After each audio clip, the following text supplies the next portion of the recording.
Hello and welcome to Good Brews Bad Views, the podcast that asks if great beer makes bad movies any better. I'm your host, Max Nestorowicz, and as always, joined by my co-hosts, one, James Thorpe. Hola. And Ryan Everard. I cannot believe we made it this far. Hello. Yes, hello, yes. Yeah. So today marks our 50th episode. Woo! Jazz hands. Jazz hands, yeah. So, which Jazz we are feet. titling Cleaning Jazz Out feet. the Fridge 2. Cleaning Out the Fridge 1 being our 25th episode where we recounted the first 24 episodes and how we thought the podcast was going. So, Ice figured- chiseling boogaloo. yes. So figured for episode 50, let's do the same thing and see where we've come in the last 20-some movies, for better or worse. So we're actually not watching a movie today. Thank God. Yeah. Cool. Well, I did have a panic attack on Monday. I was like, oh no. Was I'm I not supposed to prepared. I watch? didn't watch Not the prepared. movie. Yeah, the Thorpe method for this podcast is not advised, No. especially when the movies are just No. terrible. Sometimes it worked though. So, Mm-hmm. so before we get into the meat of this episode, we'll be going over all the episodes we've watched, as well as our favorites, our least favorites, our favorite beers, and least favorite beers, as well as a number of just topics about craft beer and how the beer industry has evolved in the past year-ish since we last did this episode. Let's start off with just what we're drinking today.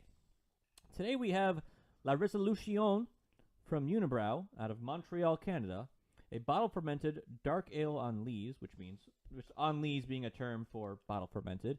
It's an ale brewed with spices and with natural flavor added. And I will now read you this very nice paragraph on the back of this bottle. La Resolution, a dark ale at 10% alcohol with spicy character, was inspired by a recipe our brewmaster, Jerry Vietz, created for his friends. Its spicy caramel aroma evolves on the palate into pleasant and complex notes of toffee with reminiscence of a tasty gingerbread.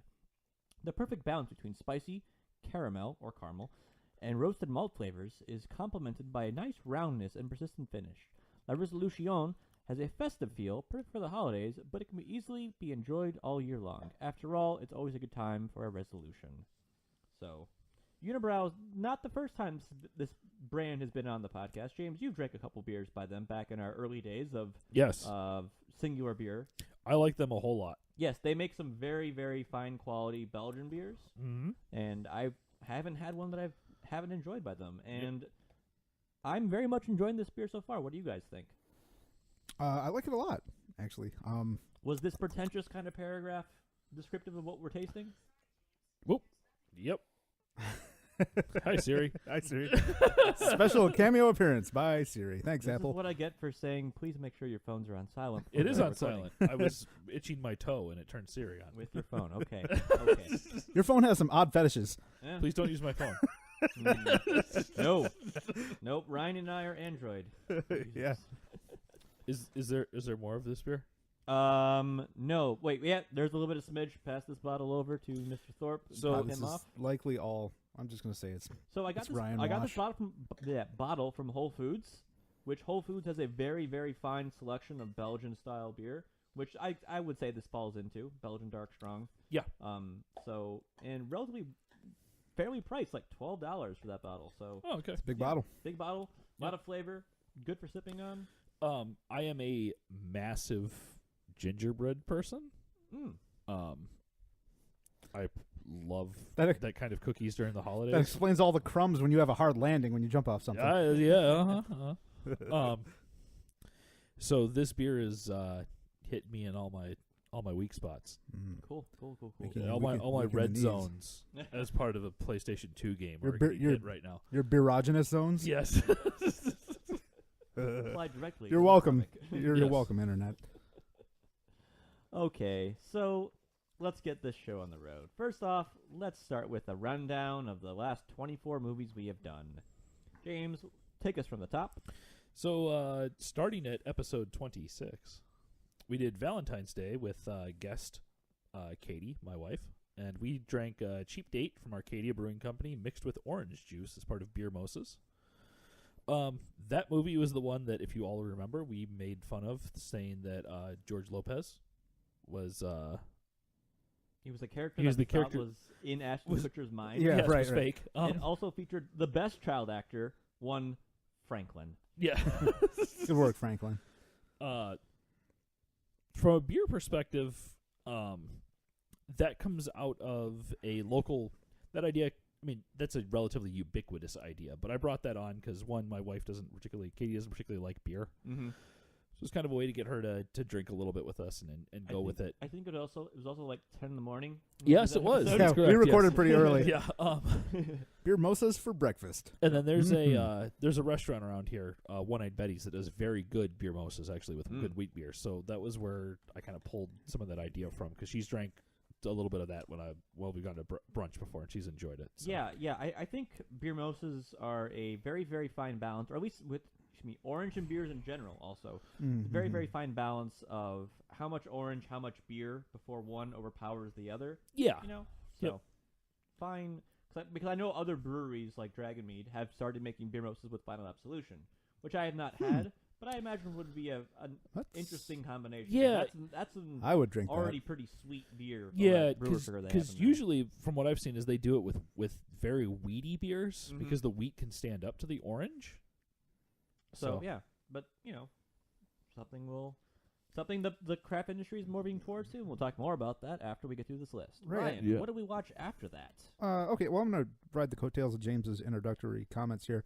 And I think I remember that we actually kind of liked the Cheap Date pretty well on its own, too, just as kind of like a Yeah, lawnmower it's a type good bill. basic beer. Yeah, just Yeah.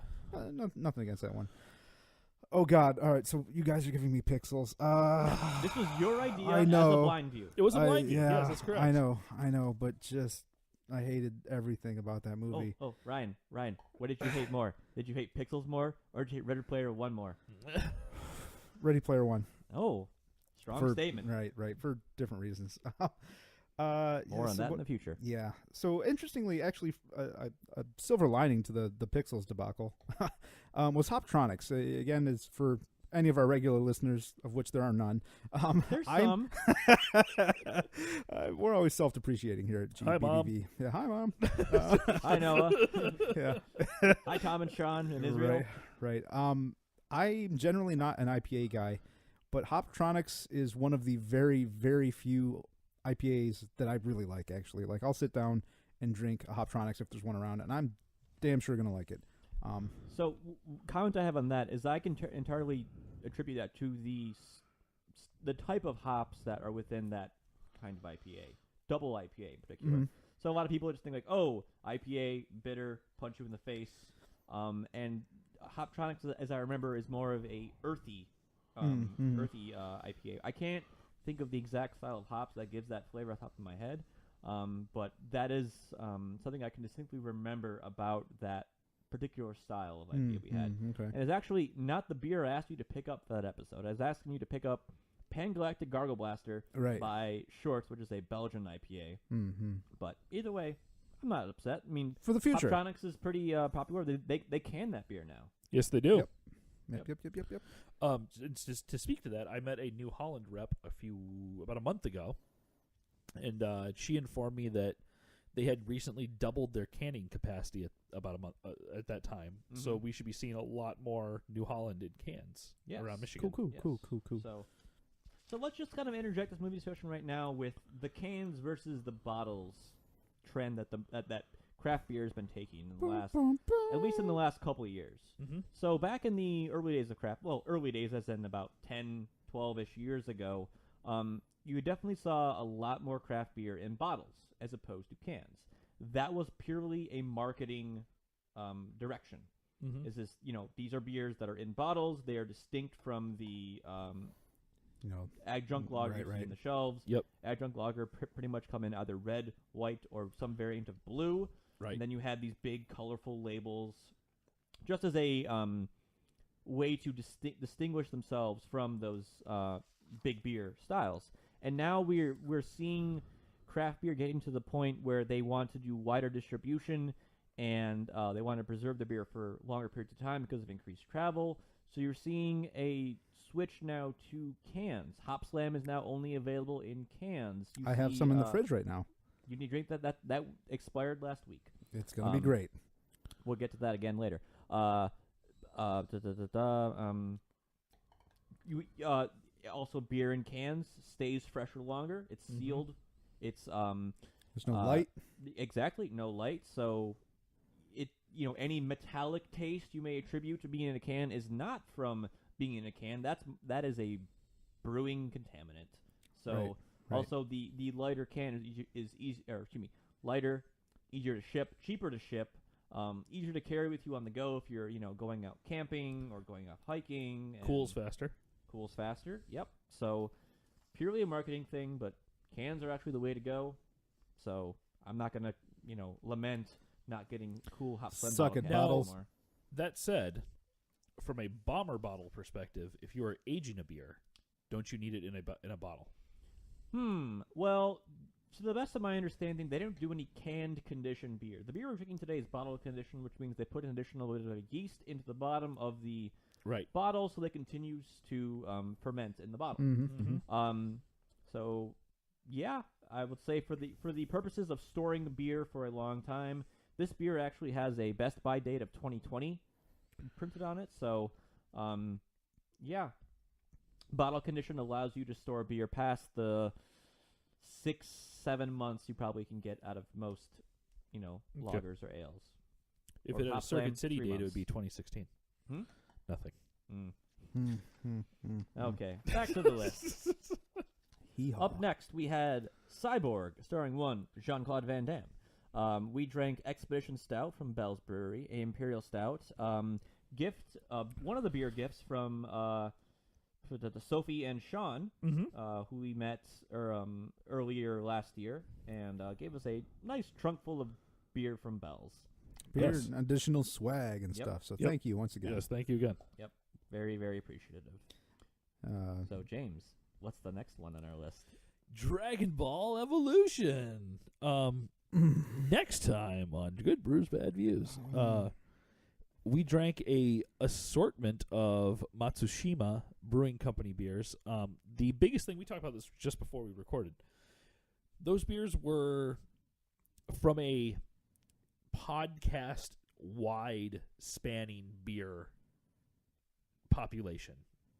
They were disappointing is a harsh word, but mediocre is probably the correct one. Yes. So to refresh the viewers, refresh the listeners, we drank the Dunkel, Helles, and Weizen from Matsushima Brewing Company, a Dunkel, Helles, and Weizen.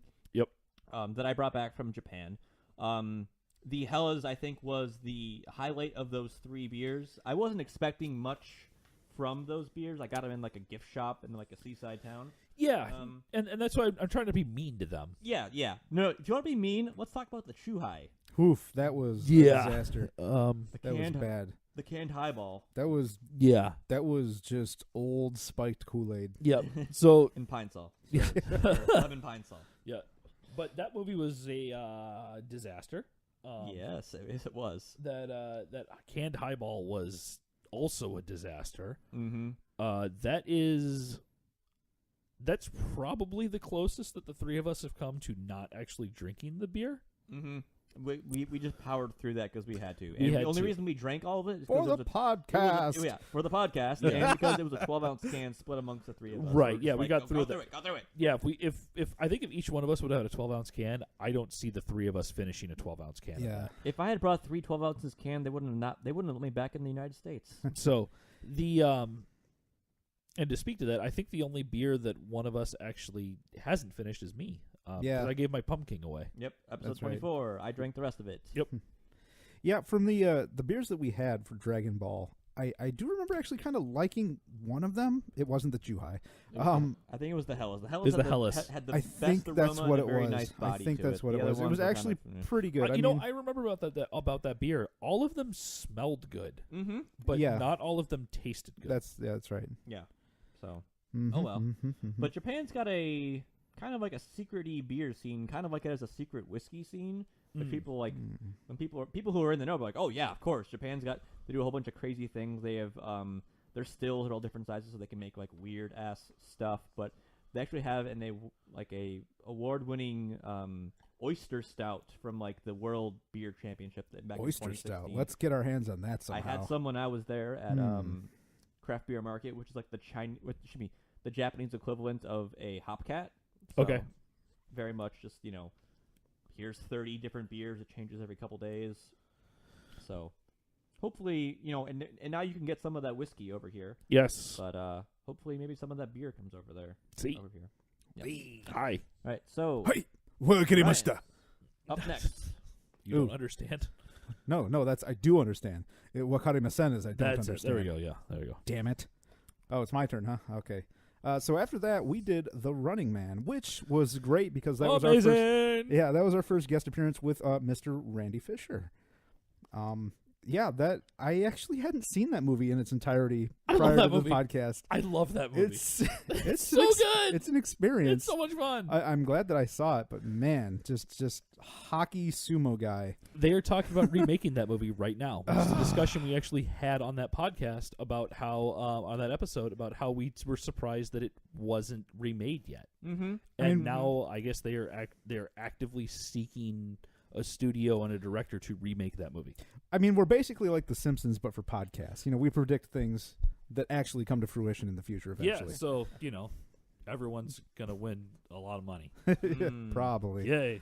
And we had actually a really great beer on that episode. That was the Cherry Goza from Southern Tier, which quote unquote Imperial Goza, because it was like 7%. Which no Goza has the right bean, that high in alcohol. It was so good. Yeah, it was. Yes, it was really good, and I think we actually got Randy to like that one, right? Because he did like that one a lot, actually. Yeah, because a lot of the stuff we drink on the show isn't really his shtick, but he doesn't like IPAs at yeah, all. Yeah, No. I get it. I He really doesn't want get to taste the hop, but yeah, he enjoyed that, to the best of my knowledge. Mm-hmm. Yeah, that was good, and that's going to be an interesting thing to bring up once we get to another Southern Tier Goza at some point in this recording. But anyway, I will pass the talking stick to Mr. Max. So, following Running Man, we had Small Soldiers with returning guest Jess, who we had on for Van Helsing.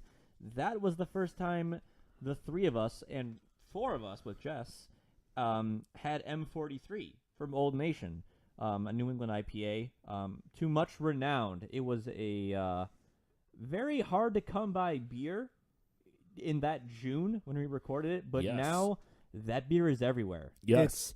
It has exploded. You can get that beer at the Little Caesars Arena, at Ford Field, in Meyer. It's everywhere. Interestingly, I just read an article right before we recorded that said that they're slowing down production because big box stores like to hold on to inventory for a couple weeks before they issue it out so they can put it out in big blocks, and they're running into a problem where the beer is getting close to their not shelf as good by date. So they're actually going to slow production of that down, which hopefully means that they'll make more Boss Tweed. Well, Dude, Boss Tweed is I fantastic. think they are stepping up Boss Tweed production because I've seen Boss Tweed in Meyer, and we were just at Craft Brew City for our typical pre-recording meal, and they had it on tap there. Huzzah! So I saw someone had hid a 4-pack of Boss Tweed behind a bunch of Bell's beer the last time I was at Meyer. I found it and I was like, classic move. I will leave this for whoever wanted to do this. Yeah. They've got a lot more riding on it than we do. Yeah, so shout out to you, hiding Boss Tweed guy.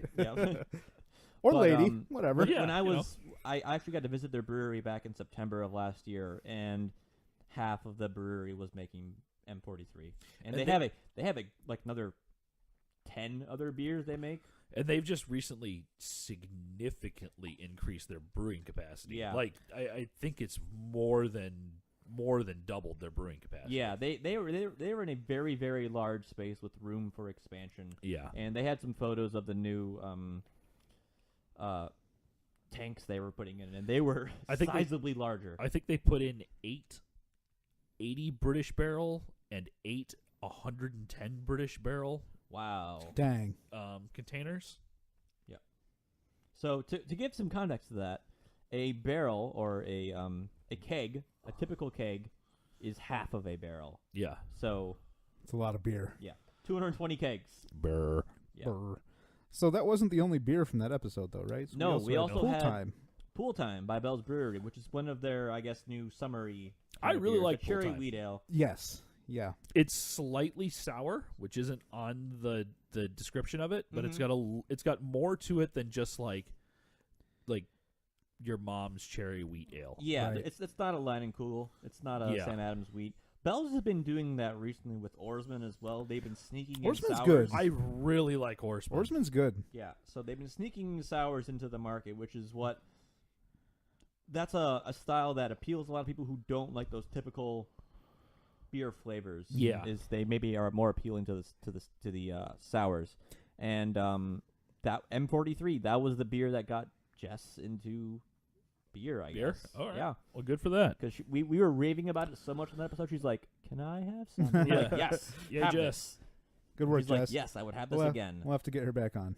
Yes. Well, Um, she actually wants to do a movie that James was talking about earlier before we recorded, Valerian. Yeah, Which we'll have to see how that May shakes or may out. not work, but we'll Yeah. see. We'll Yeah. see.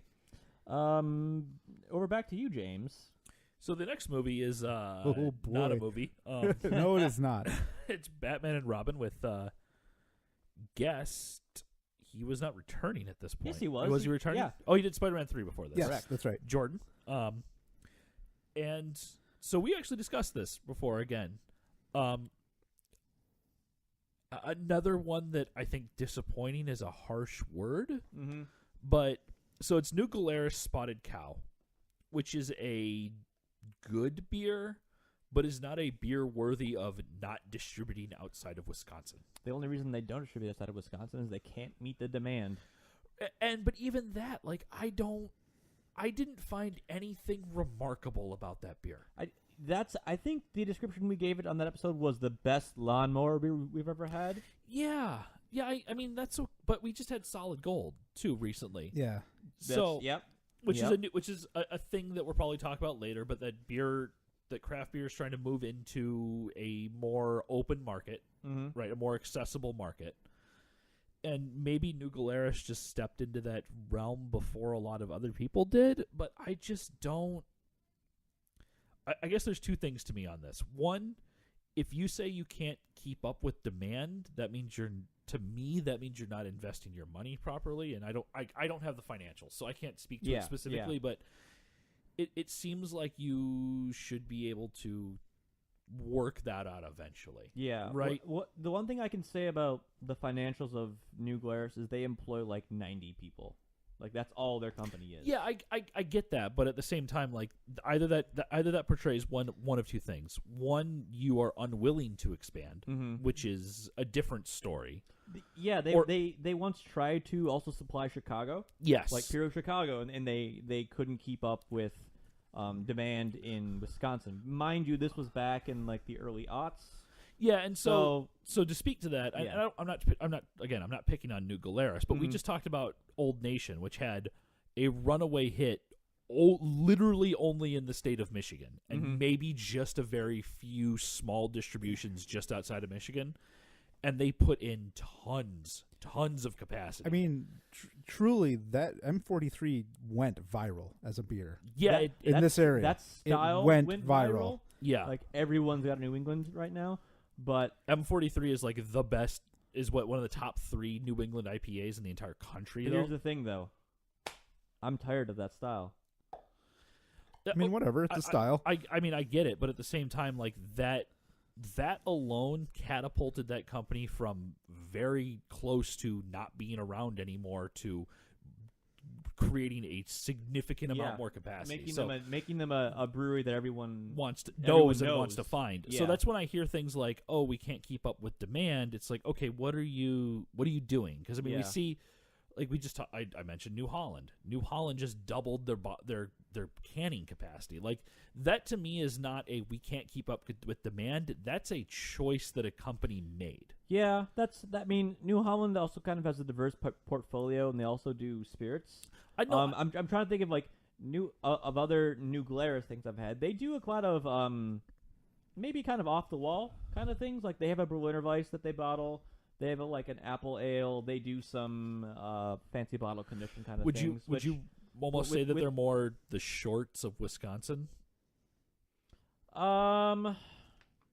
Not that eccentric. Seems like quite the bar. but kind of, yeah. Or I would say they're a lot like maybe New Holland in sense of they have some off the wall things, but they're very still very traditional of the styles. Okay. They're not doing the crazy. Oh gosh, shorts. So I mean, that's just my thing. Is like I don't. If Spotted Cow was around, I'd probably pick it up for a party. Mm-hmm. But at the same time, it's not like There are so many other things I there's would so go many other pick in things front of that that, though. I would look at too. Again, So, not digging on New Glarus, but there are so many other Yeah. beers that I would so get for a party. to me, that's a choice. They've made Yeah. the choice not to expand. That is Yeah. not a I can't speak for the economics of Wisconsin. Right. But when everyone else is demanding your thing, that's the perfect time to there's ways to get around that. So sure. anyway, that movie is atrocious and you should Batman never around. watch it. Yep. All right, It is. Ryan. It's bad, man. So I guess I'm going to talk about King Arthur. So we should clarify which King Arthur is this? This is the Clive Owen King Arthur from what, 2004? Yep, Question 2004. mark? Not which the does recent not one. feel that old. Yeah, true. No, it doesn't. Because there was recently a King Arthur. What was it? Was it a Guy Ritchie film with Charlie Hunnam? That is what it was? correct. Yes. We haven't seen that. Maybe a potential candidate for the Yes, I show. think my dad even mentioned like, "Oh, you guys should watch that." No, that movie is just very, very boring.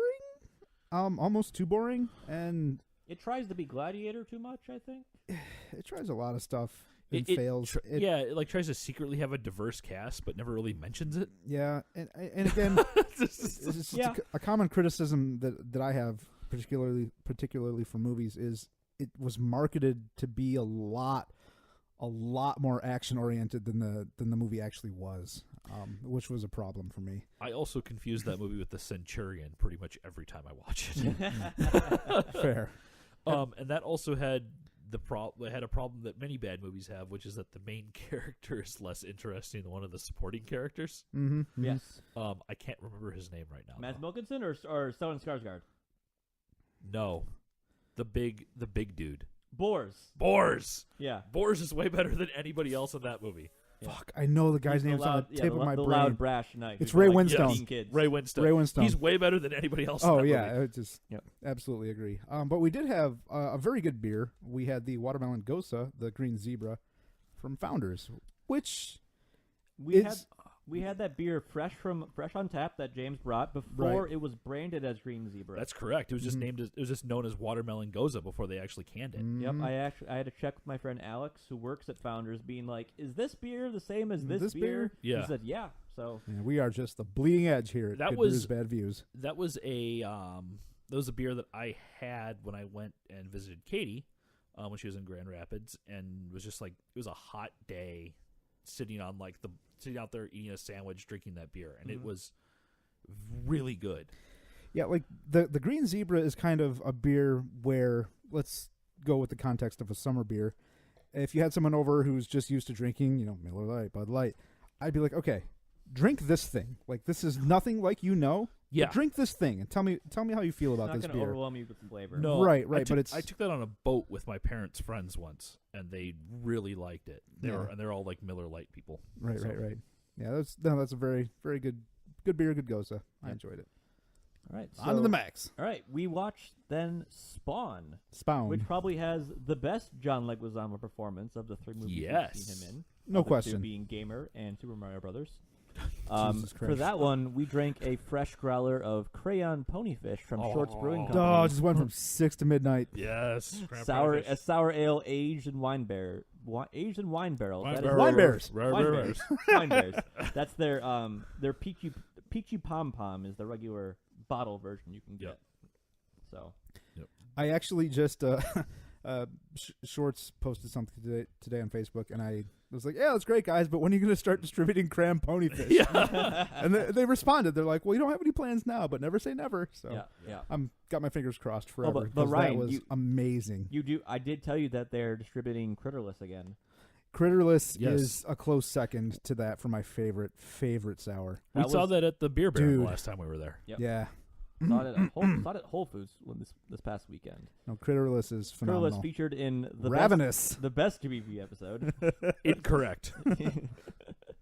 But no, yeah, like I remember when we had that beer, we were like, okay, this is going to be the best beer of these next 25 episodes, and Nope. no. Well, it's a good thing. It's a good note. It's a good Yeah. thing. But it was kind of cool because actually that cram ponyfish, Kayla and I were coming back from Traverse City and stopped at Shorts and got a nice growler of it and brought it back. And I was very nervous about bringing that beer back to the podcast because that was the first time I had brought a growler to the show. I was like, I don't know if these guys are going to like this. We can't get it anywhere else. All right, I got this.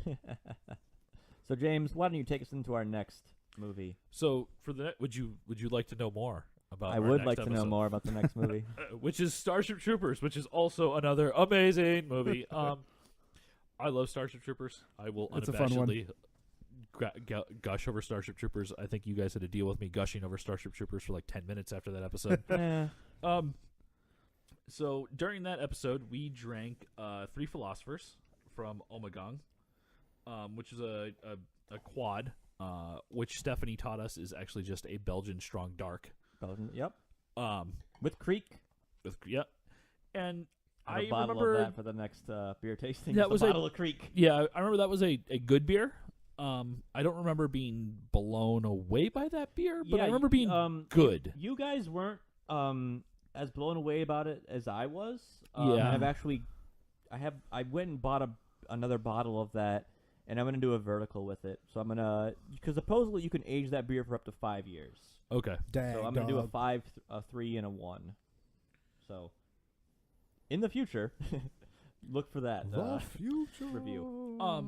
And so I want to bring up Starship Troopers because I think our movie selection actually kind of evolves as evolved in this 24 episodes compared to the previous 24 episodes. Mm-hmm. Explain.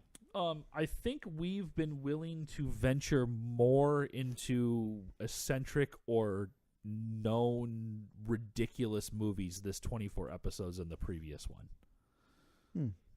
Yeah, I would say in the first 24, we were still maybe kind of just finding our feet, finding our good spots, and at least for me, thinking back for those first 24 episodes, some of my favorite episodes are the movies I had not seen prior to the podcast.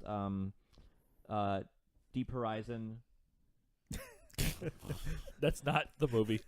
Deep Rising. Hey, you disclaimed at the time that you would always fuck that up. Yes, Yep, you did. I That's did. true. I Totally, did. yeah, Deep yes. Rising. On brand. Yep. Deep Rising, always on brand.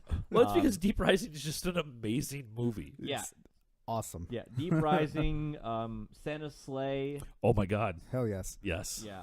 But Hell, even Jack Frost was like, that was fun. I if terrible. Would be Yeah. fine with owning that movie. But I think that's given us some more confidence to kind of handle some tougher movies from that perspective. Because one of the things that we did when we set out to start this podcast is we said we didn't want to be MST3K Yeah.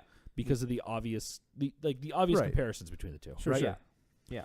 And I think what that's done is that's given us a little bit of looking at this list.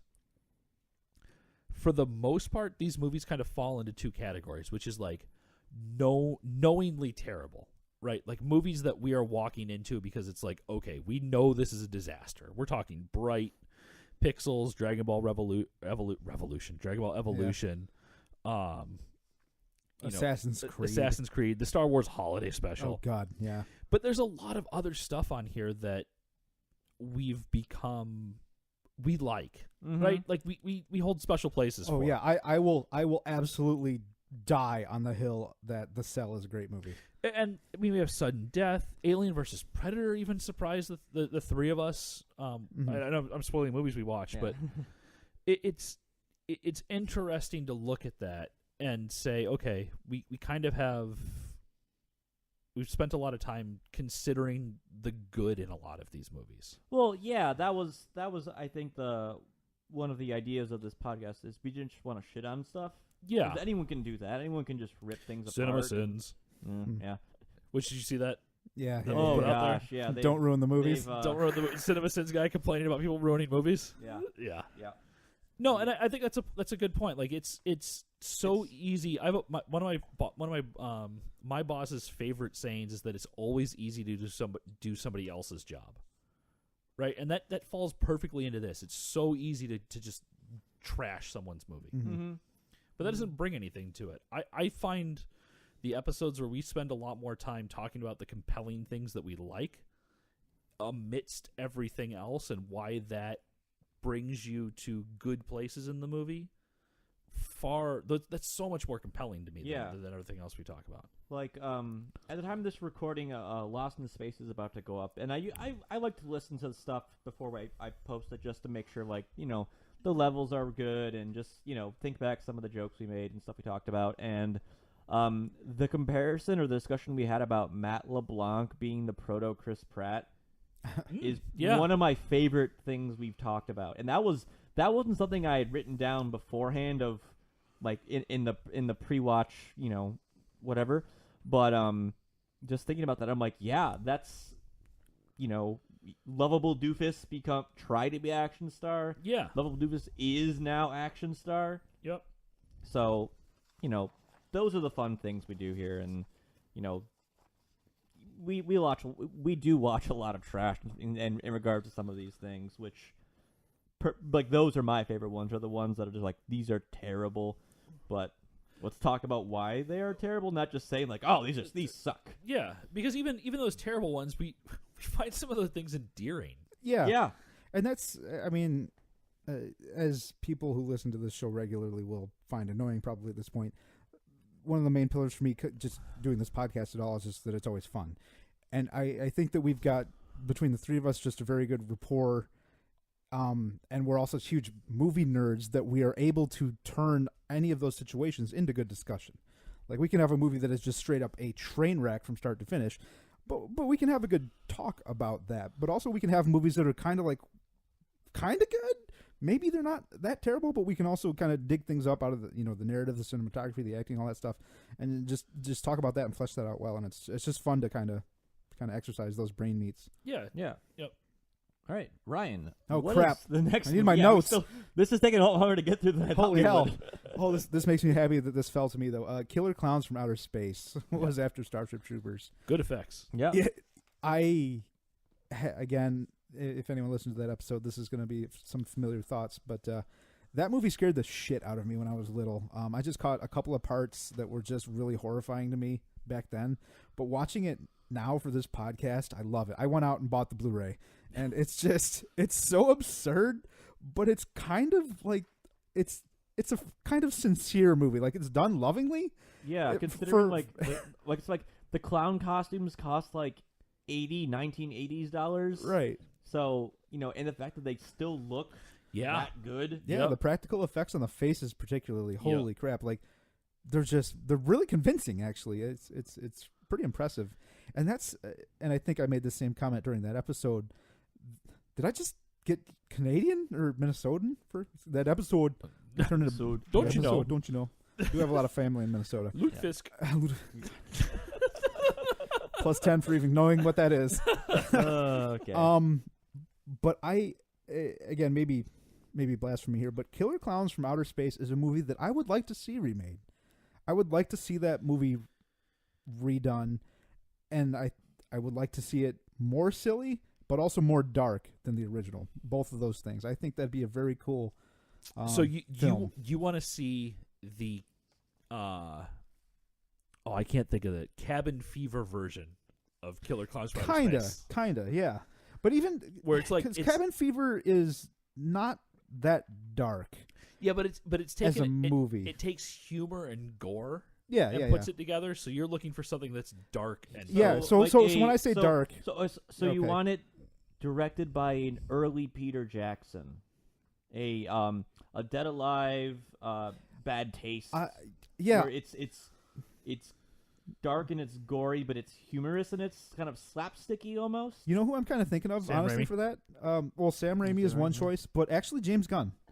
Okay, Slither, Super, Slender, or Slither. Slither, yeah. Slither. That's Slender's a different thing. Slither. Okay, but, that would be the appropriate look. Because I don't want it to be. When you say you want it to be more funny, like I'm thinking like the comedy's gonna get too crass.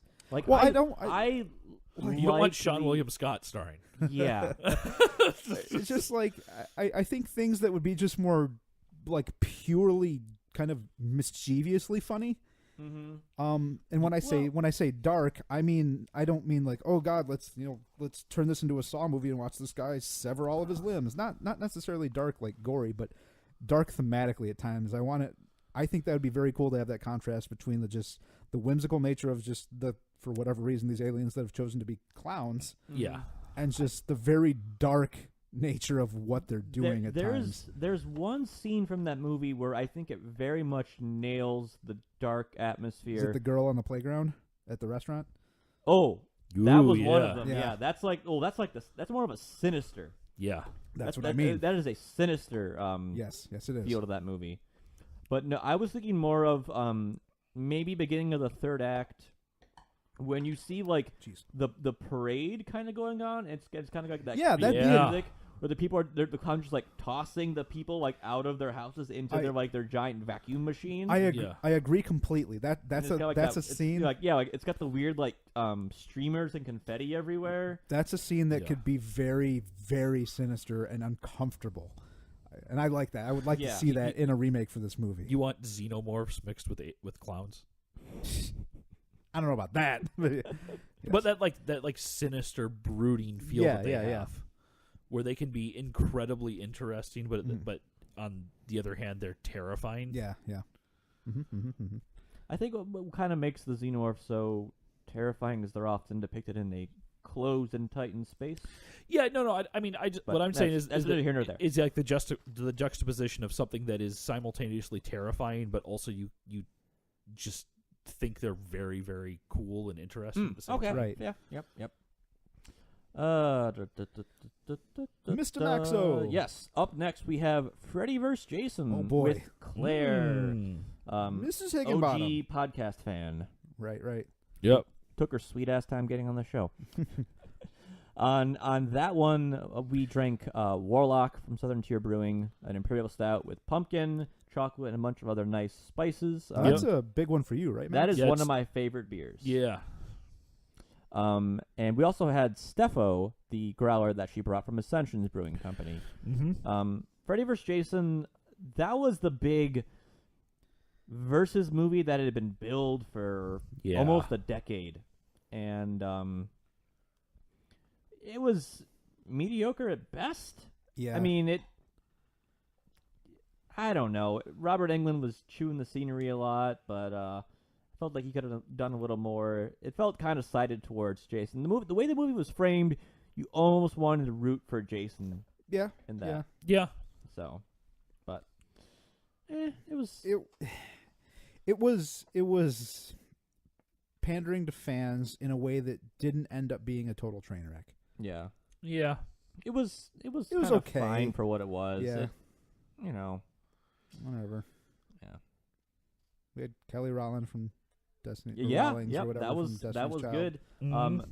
My friend of mine was listening to that on public transit, and he just like burst out laughing about something I said about Kelly Rowland. So Excellent. But yep, that was a nice little fitting Halloween movie. I mean, Yeah. But I do like our holiday themed sessions. Yeah. That's good. I'm gonna be honest. Looking through the list of movies and beers here, I completely do not remember Steffo, this beer at all. I don't either. I don't remember it at all. It was a pale ale. It was Nope. unremarkable, but just good, solid. Ascension's always good stuff. Yeah. That was also the episode where we lost 40 minutes of recording. Oh, that's right. That's right. Yeah. Yes. Thankfully, that has not happened since. Fingers crossed. Yep. I think I'm getting the dagger eyes from Max right now. No. But I can tell you, if we had done that with the guest on the following episode, she would have killed us. James, what was that next episode we did? Sudden Death, which is Die Hard in a hockey rink, starring Stephanie, Max's starring Stephanie. Starring Stephanie, Max's lady friend.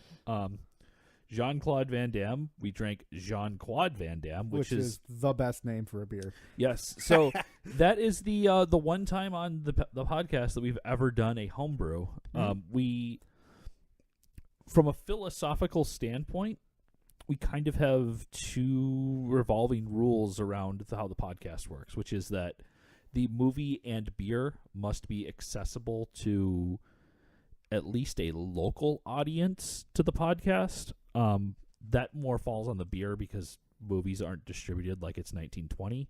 And the other philosophical concept is that don't watch boring movies. Yeah. But thanks, Steph, for bringing. But your yes, beer. that was an amazing beer. It was very good. Because of the name, the person, and the intent of the beer, which are 3 good reasons to break a philosophical rule. Right. We had that Yes. beer. Sudden Death. Watching it, I remember that the movie isn't as bad as I expected it to be. However, the helicopter effects scene might be some of the worst effects we've seen in anything that we've Very watched. end, yeah, that's actually one of his better, well-received movies critically. Who directed that too? I'll phone it. You guys talk. I was going to say I'm not entirely sure. Ryan, you look it up, and James and I will banter. yeah, it's Banter. I don't dislike that movie. I don't find it. We talked about on the episode that he's not charismatic enough to carry that movie. No, but he's also not playing his usual role. Usually, JCVD is playing a fighter. Yeah, In that movie, he's playing just like, I am a fireman who is from Canada, who is now fire inspector. Yeah. For But the I mean- Lemieux Arena. But I mean, and part of the problem, honestly, too, is that I recently after that movie, I had gone back and watched Die Hard, which Die Hard is seriously one of the tightest movies you've ever watched. Still haven't watched it out of spite. Die Hard is an astonishing. Who are you? Yeah. Die Hard really, really blew me away when I watched it again. It is so well put together. And for everything that comes, eventually after, Bruce Willis is a force of nature in that movie. He is everything you want an action hero to be.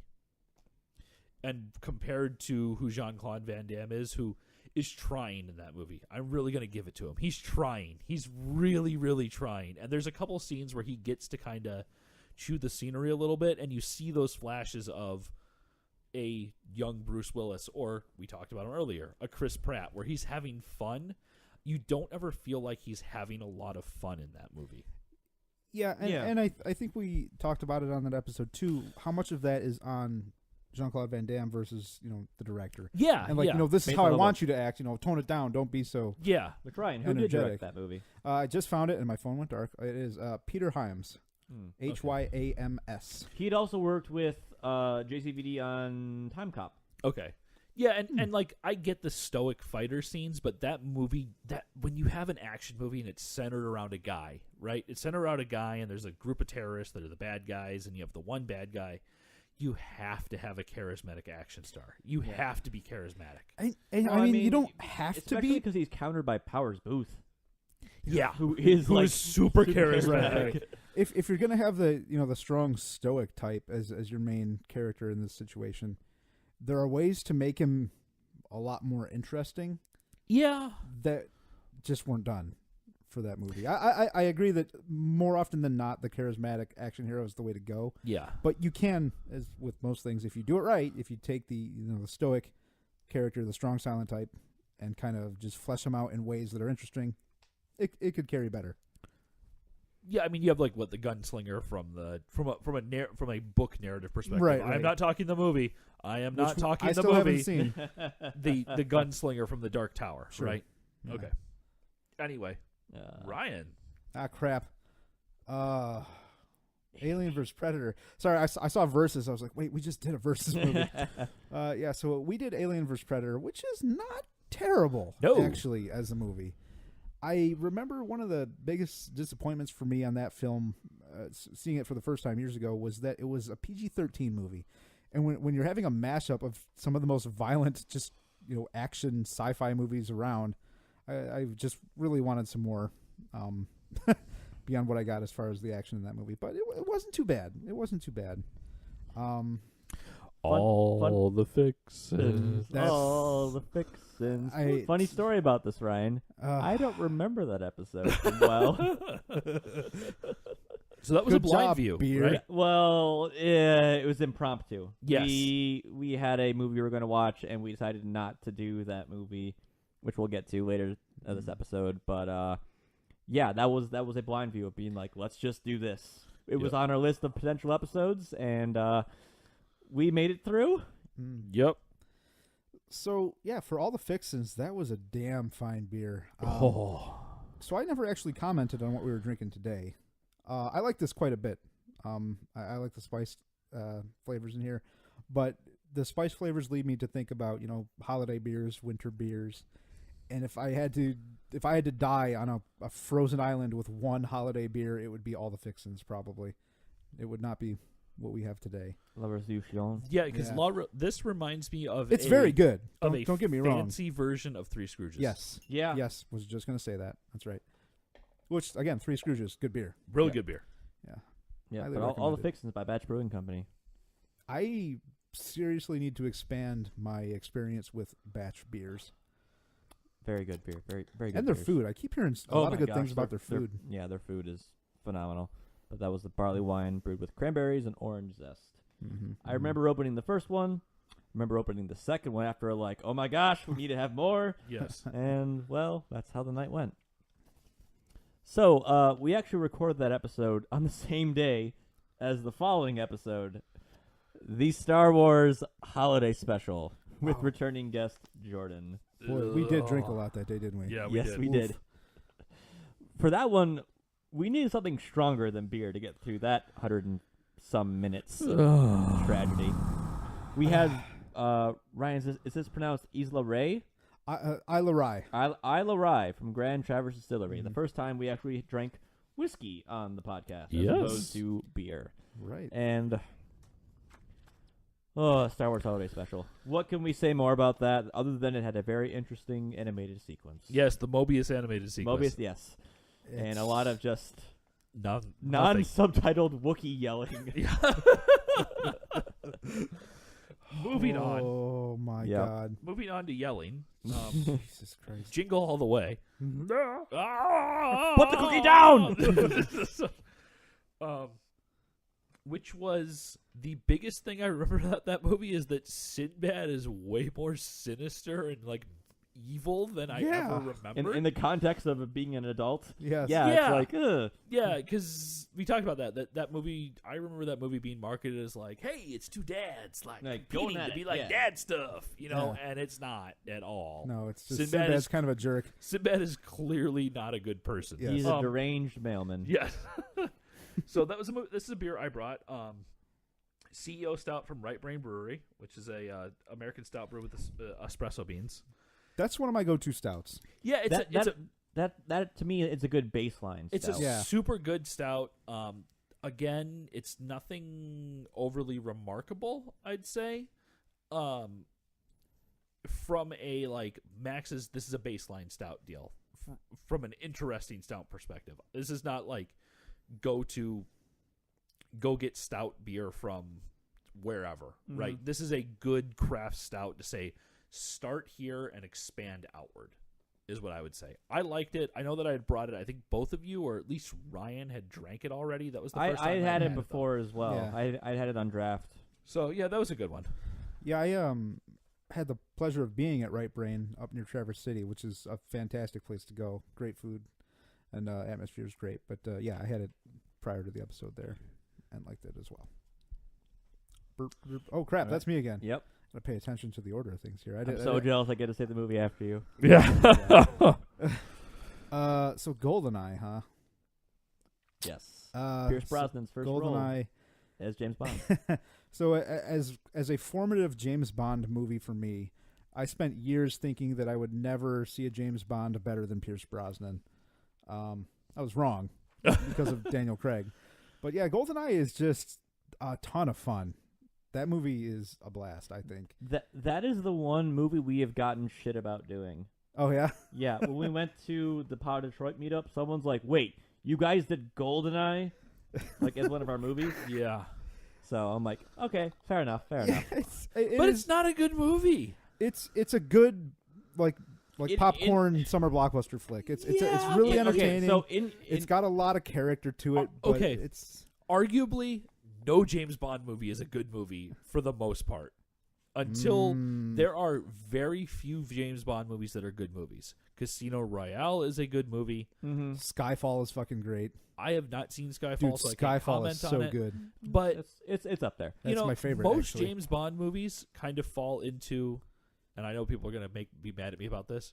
Most James Bond movies are like Star Wars movies, where the plot is just kind of meandering through whatever the hell else is going on. Okay. That isn't to say, again, modern movies like Rogue One is a really tight freaking movie. Yes. But the old, if you go back and like watch old classic movie, the original trilogy, A New Hope just kind of like eventually shows up at the Death Star. Okay, so yeah, I think one of the faults of maybe the James Bond series, and like you're saying with the old Star Wars movies, is just the style of filmmaking. New Hope has a lot of people traveling to places. Yes. Things that happen on the road to those places. Things happen to them. Yeah. They don't do things. Yeah, things happen like, oh, we find R2. Oh, sand people. Yep. We traveled on Millennium Falcon. Oh, TIE Fighter. Right. And with James Bond movies, a lot of those older ones, it's a lot of like, let's showcase this locale. Yes. That your average British or American cinema viewer is not going to get to go to. Right. Like Jamaica or Taiwan or... For Americans, you don't go the to Swiss Alps. The Swiss Alps or the Riviera. Exactly, yeah. Right. So it's a lot of like, oh, let's take a meandering passage through this place, and oh, there's a villain, and what is he up to? And oh, he knows who Bond is, because Right. Bond's a renowned spy. And even if you were there, yada, you're yada. not going to play $10,000 a hand Baccarat.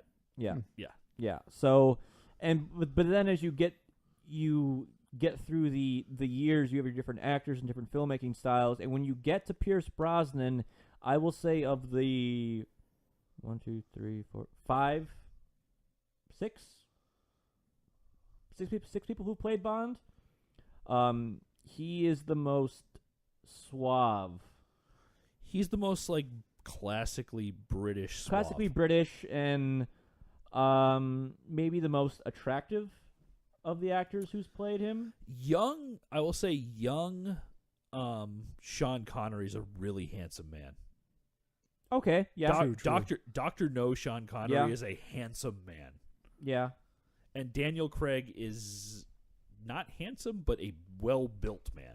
Well, that again goes to that again goes to our conversations about how do you portray your action star throughout the years. Because they do the Escape from L.A. Right. Snake Plissken, Snake where he Plissken. looks, he's fit. Yeah. But you compare to him to the Wolverine Hugh Jackman, where he's just like, I am abs and that is all I am. Yeah. And even X-Men Wolverine to X-Men Origins Wolverine. Those are very different Wolverines. Yeah. So, and to speak to that, I'll bring up Dr. No. There's a fun play in Casino Royale on a scene from Dr. No, where instead of the girl getting out of the water, it's James Bond getting out of the water. And that was actually unintentional. Unintentional, because of a unexpected sandbar in the and they picked it up and they're like, okay, that's really good. Let's go with but that. that was a very nice nod. Yep. Even though it was unintentional. Collective sploosh. Yes. So the beer for that episode was Yule Ole Ale from Dragon Mead, which is a great local brewery. I remember being just above meh for this beer. I don't remember much else, to be quite honest. Yule Ole is a dark beer, but it drinks surprisingly light. That was the first dark beer I had where I was expecting something much heavier and much thicker body, much more flavorful. That kind of just went down like an amber. Yeah, I picked that up because it's a seasonal brew from Dragon Mead. Mm-hmm. So, and they bottled that one now. They've made it for several years. It's a fine just kind of go-to. Like, I'd give that to my dad. My dad's not a huge craft beer guy. I've turned him on to things over the years. He usually keeps something nice in the fridge back at their house. mm-hmm. But no, that is a good amount of flavor. Yeah. I believe in you guys. Keep recording. I'm gonna get a different drink. I'm I was gonna like, be right Ryan, back. we need more beer. Yeah. I believe in you. Whiskey Okay. because our glasses are about empty. James and I can talk about this next beer long enough before you come back. Yep. Yes, this Lover's Edition was delicious. So, up next, we have Get Even, a.k.a. Yes. Road to Revenge, a.k.a. Champagne and Bullets, with returning guest Steve Cuff of Optimism Vaccine. We drank a wide array. We drank a lot of beer. It was the holiday break, so none of us had to be anywhere the next day. Nope. So we drank, first off, the Olas Especials from Jolly Pumpkin, a sour with cherries, lime, and salts, also bottle conditioned. La Roja, one of Jolly Pumpkin's staples as far as beers go, a Flanders ale. And then Steve brought us some very, very nice things from Raised Grain Brewery, which he now works for as like their sales guy. So congrats to Steve on that. Yes. He brought us Congrats, Stephen. Bird's Eye Triple, Yay, Steve! their Belgian triple, and then Le Trois d'Actieux, the Belgian quad version of that triple that knocked us all on our ass as far as how good that beer was. That is a top 5 beer for me ever. Yes. Which one? Le Trois d'Actieux? Yeah, Le Trois d'Auteur. I feel like I'm gonna have to give that another shot then, because I don't think I remember that one, but I think that's because of how much we drank that day. Yeah, that's entirely possible. It could be. They don't make it anymore. Nope. That was it. We had Yep. one of the, We had the last bottle of it, apparently. Yeah, Steve said we had the last known bottle of it. Oh my god, Yeah. Yeah. we're amazing! Yeah. He also saved us a bottle of their batch 200, Yes. Excellent. which is a Scotch ale that they age in Scotch barrels. Oh my god. So, yes. Get Even, though. Yes. I love Let's- that movie. Let's talk about Let's talk Get about- Even and the force of nature that is John DeHart. So, I think Steve had a really poignant a point about that movie, which is that to create a truly atrocious movie that transcends its atrociousness and becomes something that is like Troll 2 level or Yeah. The Room level, Adorably awful. that you have to be so completely wrapped up in like who you are and what you're doing that you don't recognize how bad the movie is, right? So at dinner we talked a lot about Uwe Boll, who is somebody who willingly bought video game movie licenses Yeah, made garbage. at cut rate prices to make cheap, awful movies. Yeah, he producered it. He knew exactly what he was doing. He knew. Yeah. John DeHart, for his as awful as so many things about that movie are, he put his heart and soul into that movie, and you have to just appreciate like how blind he is to how bad that movie is, because he's putting everything into it, and it makes it so good. Yeah, it's you have to be You have to be the opposite of self-aware. You have to be completely oblivious. Completely oblivious and unaware to what you are doing, and just give it your all.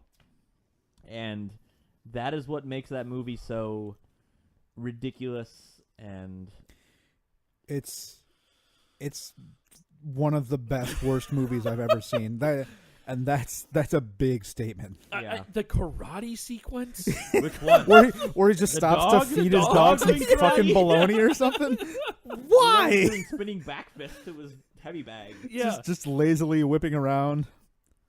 Oh no, that's something every quote unquote movie aficionado should watch. Yes. Oh my god, what an event! What a time to be alive. Like Yes. from the very first time that I met Steve Cuff, it was at your house, James, back on like New Year's Day 3 or 4 years ago or whatever. Like, I think he was talking about that movie. That seems Yes. likely. He made us Yeah. watch the shimmy slide scene. And Yes. just like Do the keeled shimmy over slide. laughing on your couch.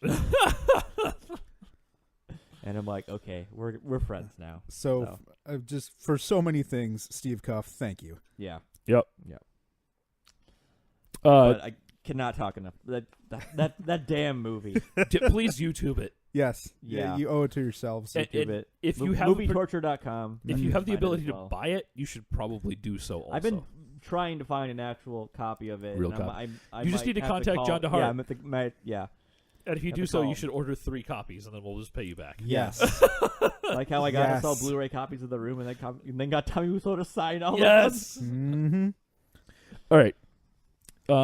Next movie, which is my second to last movie to introduce, is our first Netflix movie, Mm-hmm. of them. Bright, which has a couple interesting things about it. One good interesting and one bad interesting. Which is good interesting is that this was Netflix trying to pull in what I would argue fading star power of Will Smith to ignite their Netflix or their Netflix original series, because when that movie came out just a scant few months ago, Netflix did not have anywhere near the amount of Netflix originals that it does now.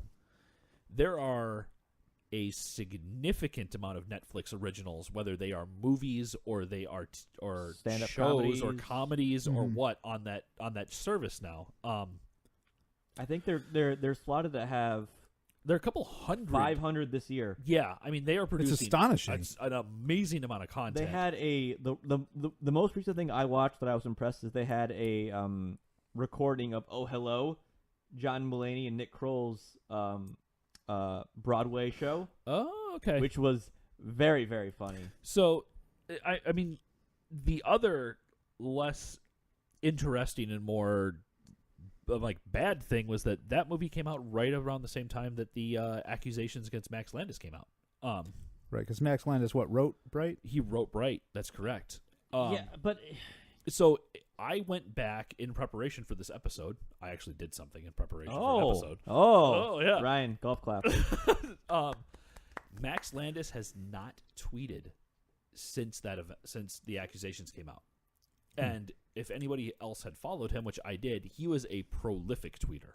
Mm-hmm. He has completely abandoned his public face, and to do so after arguably your most important or your second most important career event outside, because he wrote Chronicle, right? That's how he burst onto the scene. Yep, Was writing yep. Chronicle. Did he also direct Chronicle? I will check. So Chronicle was his coming out party. Yeah, that Love was that movie. Right. And so Bright was his big deal. He sold Bright for $3 million is what the script sold for to Netflix. Like this was it, right? This was the start of what was supposed to be and he's gone. He's gone. And whether that's good or not, whether the accusations are true or not, that's not for us to say. That's for people and everything else. So I'm gonna step past that at this point. Well, but it's just an interesting aspect to look at that from a production standpoint. I Okay. guess. Well, that's an interesting topic to bring up because in all of the discourse I've heard about Bright, never once is he actually brought up. Quick trivia interjection. Max Landis did not direct Chronicle. It was Josh Trank, so I apologize Oh, for that. that's the guy who did Fantastic Four. Yeah. Yes, it is. Holy. So that explains some interesting stuff. So Michael B. Jordan. Michael B. Jordan, I just never put that together that he was in Chronicle because boy, has his career just gone in the right direction. Yes, it has. Yes, it has. But Josh Trank with the Fantastic Four reboot, that was a fucking nightmare. Yep. Where Michael B. Jordan was he was the bright point in the movie, no pun intended, as the Human Torch, which again was the bright point character versus Chris Evans. The Tim, whatever the fuck his name is, I'm gonna look it up. Yeah, Yep. when Chris Evans was the Human Torch and the other. So okay, so going Oh, back to boy. Bright though for a second. But hold on, I want to talk about Fantastic Four for a second. No, just real quick. We've talked about this, Max, and this is in relation to Lost in Space, which is going to come out. About how darker things are more acceptable now than they were, say, when the Lost in Space remake came out, right? Yeah, it's the '90s. We were still optimistic as a people. Right. But you and I have both. I've made the argument. I believe you've agreed with me. If I'm putting words in your mouth, you can correct me. That the Fantastic Four of all the Marvel series should be the we're flying around in our car look at the cool rock guy. Like, we're having fun Yeah. fighting mole So, people, right? I've talked with local comic book guy Mike Werner of Mike's Comics about what the different Marvel series means, and he has always said the Fantastic Four is about discovery and fun. and fun. And Yeah. And I think that that's one of the biggest reasons why many of the Fantastic Four movies have failed is because they've spent so much time trying to be serious, particularly the most recent reboot where it's like Doctor Doom is a scary green man who is very sullen and sad. Yeah, as opposed to like, I am a king! They always want to focus on like, oh, what am I become? I'm a rock person now. Which, mind you, the Thing deals a lot with in his... But that's not something to start off your series with. Well, maybe it is. You want to be dramatic and serious and blah blah blah blah blah. But I mean, like, their main villain is a guy named who's literally named Doctor Doom, who sends robots out from his Eastern European kingdom to conquer the world. Like, Robots. It is a ridiculous concept, and you just need to lean into it. Yeah, and I feel like they could do that nowadays. They could just be like, "Here is our thing." People be like, "Yeah!" Because nothing is unacceptable. Yep. Yeah, as far as superhero movies go. I'm so sorry I'm dragging out this Fantastic Four thing, but the what were we two talking about again? Fantastic More. Fantastic More. Right, yeah. The two ones with Chris Evans and Ian Grufford, who was in King Arthur movie episode we did. Yeah, Michael Chiklis. Ben Chiklis, whatever. The director Tim Story That's not got a his name. That's not a real name. Got his big break on Taxi with fucking not Jimmy Kimmel. Queen Latifah and fucking why can't I name today? Jimmy Kimmel? Not Jimmy. No. It's not Jimmy Kimmel. It's Sure, it's not Jimmy Kimmel. It's No, the other it's guy not. from SNL. My brain is broken, you guys. All right, so but anyway, big break on the movie Taxi is I don't know if that's the proper statement for that. That was sarcasm. Oh, accentuate better, Ryan. Is he the host of the Consummate Tonight V's, I said Show? nonsense. Is that who you're looking for? I'm getting there. Jimmy Fallon. Jimmy that's Fallon. what I meant. That's it was a Jimmy. It was a Jimmy, and he had a talk show. Has a talk show. But yeah, that was that director's other claim to fame. But so going back to Bright, Oh, movie sweet we're actually God, supposed yes, to be talking let's about. do that. But do we have So- to go back to Bright? Kind of, yeah. Because so in friend of the show Noah from Maple Syrup Blood Money shared a video with us about like all the terrible world building aspects of that movie Yeah. and what it implies, which is based off of the throwaway line of Mexicans still get blamed for the Alamo, which would insinuate there's a history in which the Alamo happened. Yeah. Or when Will Smith says, "Why don't you Crip walk away?" which insinuates that there was a world where the Crips originated because the FBI took down the Black Panthers who migrated from the South because of slavery and et cetera, and all the things that like those throwaway lines Right. are built upon, and all that terribleness. Yeah, I and mean whatnot. we and just like in some of like the weird developmental changes, how Tika, the elf girl in the movie who acts like a child, that's because in the original script she was a child. Huh. So Yeah, and I know that before he went dark, he specifically said that the like the fairy lives don't matter line was something that was added in by the director. Oh, that wasn't yeah. in the script. So yeah, he being Landis. Landis, yes, that he being Landis. So there's always some of that comes with it, right? Yeah. That comes with selling your script is that you have to give up your baby for the most part, right? But we also talked about the world building from a more broader perspective about how that one of the faults of that movie is that the overall world building that it creates is far more interesting than the story. Just the fact that the Dark Lord looks to be an elf. Mm-hmm. yeah, I mean, And that is true, but like just the context of things that happen that is talked about in that movie just kind of tears it apart. It's like they make Shrek in that one. I think and that we spoke about that the credit sequence to the movie is far more interesting than anything that happens in the movie. The opening credits. The opening credits are far Yeah. more interesting. The world that gets built in the opening credits of that movie is the movie that we want to watch. It's very disappointing in just the amount of unmet potential that movie. Yeah, like they go through Goes early on in into. that movie. They go through the sequence where they're driving through the elf town yes. for no reason whatsoever from So- a movie perspective. Just Nope. being like, yep, elves. Yep. Look how cool they are. Look at the cool architecture and crap. But Centaur other than Cop. that, Centaur Yeah. Cop, yeah. Guy with sword. Yeah. Yep. So during that movie, we drank. Yeah, Hop it wasn't Slam. all bad, you guys. Yeah, we drank Hop Slam, which is A we stellar don't need beer. to say anything about No. because Hop Well, Slam is the Hop one Slam. I have one thing to say about Hop Slam. So Hop Slam was in great supply this year. Yes. So much so that we got the Hop Slam we drank was in the can for 4 or 5 days before we cracked it open. Yep. I still have a couple cans left in my kitchen, and as of recording, this is now early April. And there are a few Mid-April. cans behind us right now. Yeah. Yep. That beer is not technically past its best buy Yeah. date, and I opened one up just last week with dinner or something like that, and I could definitely taste the difference Okay. of that fresh date to 3 months past, and with previous years where you have to fight and scrounge for those 1 6-pack if you can. Yep. It was very interesting to see just how it differs. Also, we had drank it on draft right before we did the episode Yep. as well. Mhm, So, also fun point.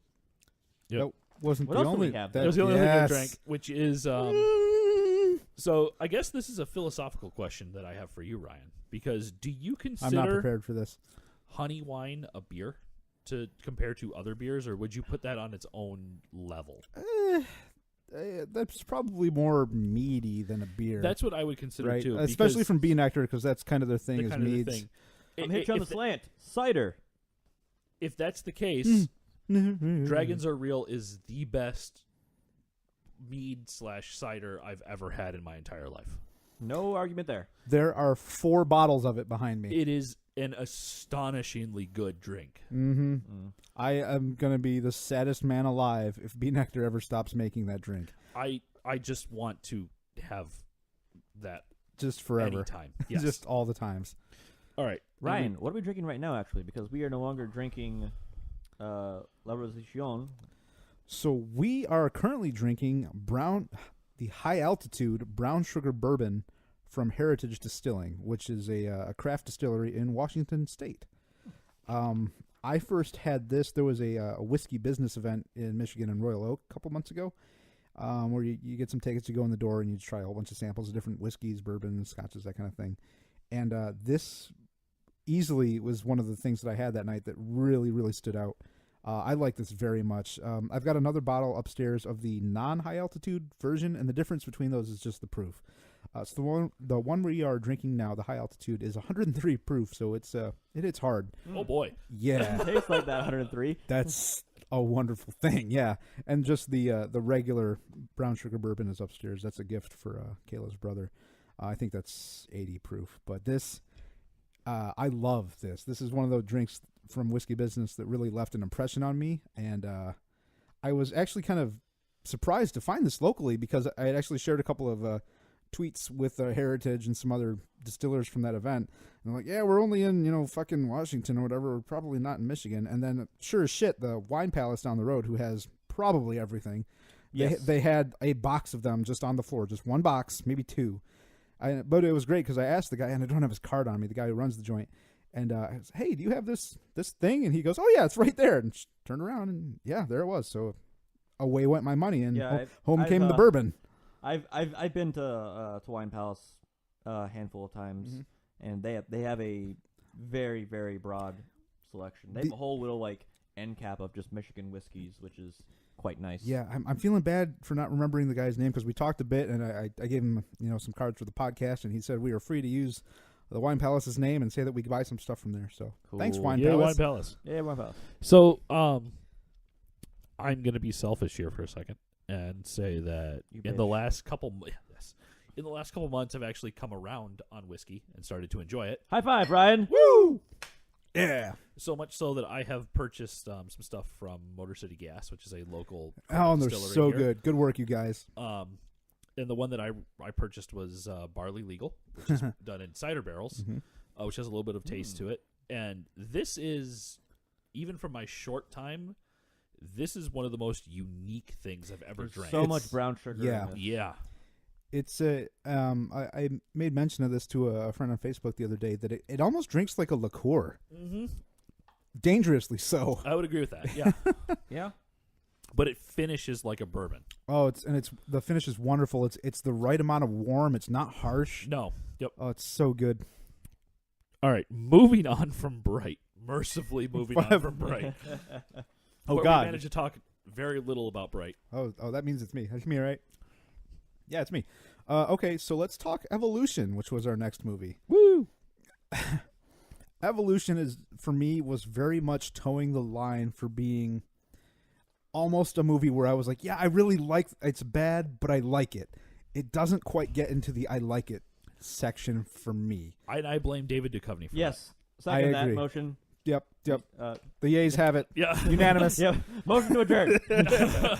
Or Orlando Jones. Yeah, If so- Orlando Jones was the leading man in that movie, Oh, yeah. And yeah, David Duchovny was the. was the straight man?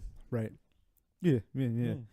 It's, yeah, I mean, it does some interesting stuff. It tries to be a lot more than it was effective at being. Yeah.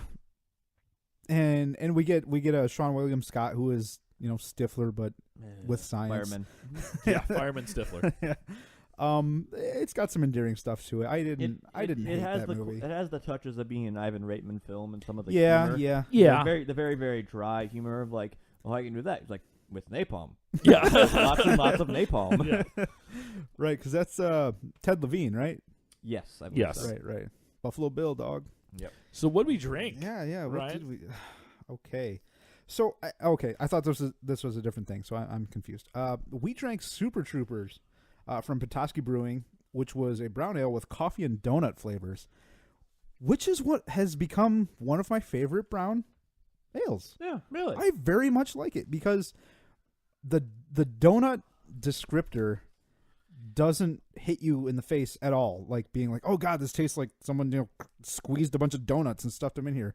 It's a very subtle kind of sweet donut-y taste, and I really liked it. It's the sweetness of frosting and sprinkles on a donut. Yes, Is and what it it's, is. Yeah, but it's not that on the intense. finish. Yeah, It's on the finish. Yeah. it's really. I very much like that. Yeah, beer. don't go into that thinking you're going to be like, this is yeasty like a donut. No, not at all. No, if you want that, go to Brewery Revant's Punchki beer.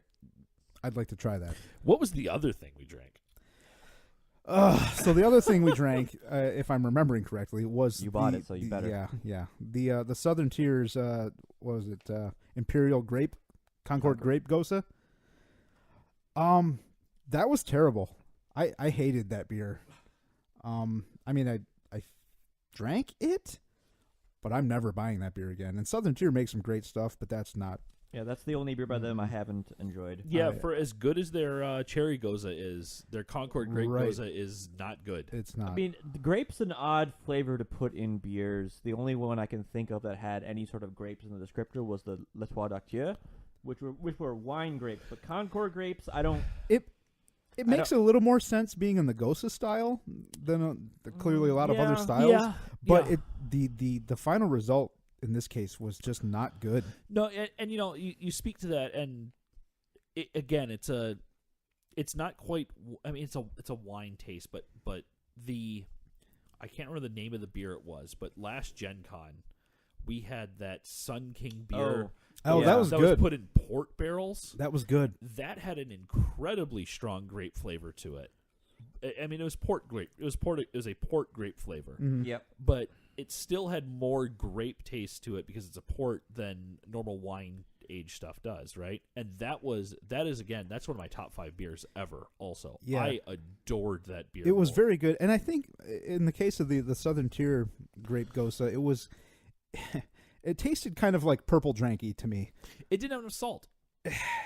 That's one of its problems. Yeah, It was a single note of just like grape. yeah, It was just grape. and not even good grape. Yeah. It tasted Well- like cheap grape drink. One thing I can say about gozas is they're not actually supposed to taste like salt. It's just, but they're supposed to be crisp, maybe like a salt flavor kind of gives you, but they're supposed to be like overly salty. And Don't Call Me Busey was the beer we had at Gen Con last year that you're thinking of. Good Yes. research, Max. Yes. Yep. Don't call me Busey. Good work, Sun King. No, and I mean, I'm not looking for it to be like I am tasting rock salt, but like it was just Magnesium chloride. there wasn't a Gosa taste to that beer. It was just like it was very. It flat. fell apart. Everything fell apart for that Yeah. beer. Like it was to the point where part of me questioned whether we got maybe just a bad batch of it. To be honest with you, like it was. So, I'll try anything twice. It can happen. And that can happen. I've had I had to re-buy my grandfather a Two-Hearted Ale because he got a Two-Hearted Ale that literally had 0 hop taste in it. That means it was What? old. How does it even happen? It means it was old because after like 6 months, the hop flavor diminishes. And Yep. the malt body ferments itself. Okay, what the hell's next? What the hell? It's the cell. It's the cell again with Claire. Woo, Claire! So Re-Claire. flashback. Yeah, yeah.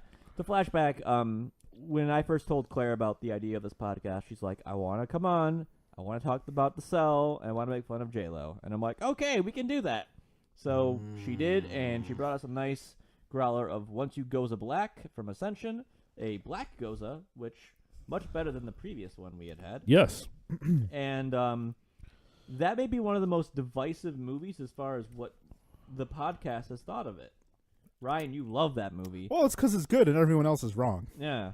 Well, if you're talking about the visuals, then yes. But Welcome to Reverse Ravenous. yes, Reversing this. just play the Ravenous theme in reverse. But no, that was a fun episode. It was good for sure. Yeah. I mean, just to talk, just to look at all the just like the makeup and effects of that movie. That movie got nominated for an Emmy, or excuse me, not an Emmy, an Oscar. Yeah, the most striking scene from that movie still to me is the cape. The cape, the king on his throne standing up, and the entire wall moving because the walls are his cape. Like that is a visually, conceptually and visually, just jaw-dropping scene. Yeah, like I mentioned in the Lost in Space podcast. There's a commentary with Tarsum Singh, the director, who even he gets like lost in the narrative. He's like, "Oh, where are we? I was too caught up watching the visuals." All right. Yeah, I could see that. So the next one, Assassin's Creed, our most divisive episode yet. Yeah, I mean, with a discussion that ended add an extra 20 minutes to the episode and continued after the recording. Now I understand that I had a very strong viewpoint on that episode, and if that came off too strong, then that's on me, and I'm sorry about that. But I think that one of the things that we've discovered with this podcast is that we have the last 15 minutes of a movie are usually when we have some of our best discussions. Yeah, because we're able to absorb the entire piece of media. Yeah, it's as fresh as it can be. And oftentimes they're not necessarily about just the movie, but they're about the overarching themes or or concepts that the movie brings up. And Assassin's Creed, for all of my fault in that movie, I think brought up a really interesting discussion about not video game movies, but movies as adaptations. Mm-hmm. Right? Yeah. And I think that discussion to me was, looking back on it, is a really cool idea. Yeah. On how the three of us, view adaptations from different perspectives. Right, and interestingly, after we recorded that episode, I had run across that article on GameSpot, actually, which to me, they described very well the concept of authenticity versus accuracy. Right. Which I think not only applies to historical adaptations of, anything, but just a movie adaptation of any source material. Mm-hmm. Can you be authentic versus, accurate? Where, and some good examples I think of that are like the first Resident Evil movie. As far as the deluge of trash that came after that first Resident Evil movie, the first movie, it's not necessarily very accurate to the games, but it is it is the most authentic to the game's feel as far as the first movie. And that's an important concept to me, and I think I'm going to end up leaning on that idea a lot for when we are discussing adaptations of other media to movies. I'll say another very, very good example of that is Lord of the Rings and The Hobbit. Lord of the Rings, the film series, presents itself in a way that feels like Lord of the Rings. Yep. With The Hobbit, because that movie was, because the book was written prior to Lord of the Rings and was not intended to be a setup to that, has a much different tone. Yes, it's a children's book. It is a children's book, and is not, and was eventually adapted into a film. Was tried to be made as a prequel to Lord of the Rings, and therefore tried to match some of the tonal elements of that film, which do not work. There were a ton of problems with that movie. Yeah, I agree. I mean, they switched directors, right? Initially with GDT, right? Yeah, GDT was doing pre-production Guillermo for del like Toro, 18 months, and then Peter Jackson got roped came back in, into it. and then it was the 2 versus 3 movies, and then And Andy Serkis did a lot of the second unit directing on that, actually. And there's talk of that the 48 the frames per script second wasn't stuff. actually written for that movie at all, so Peter Jackson would just be like, go film. There's like This is what we're doing today. There's hundreds and hundreds of hours of them just fighting each other, like combat scenes, because he just was like, go fight each other until we can actually write the script for the next part of the movie. So, yeah, I to me, that's a different problem than adaptation. Absolutely, yeah. Yeah, that's... But I think to me, the I haven't seen the new one, but from a... The new one. Yeah, I'm gonna go here. From an accuracy to... What are you calling the two things, Ryan? Authenticity. So, from an accuracy to authenticity feel, I actually think that the first Tomb Raider movie does a great job capturing a lot of the authenticity of what Tomb Raider is. Okay, Yeah, I that's thought you were a talking fair about The Hobbit assessment. there. I'm like, Yeah.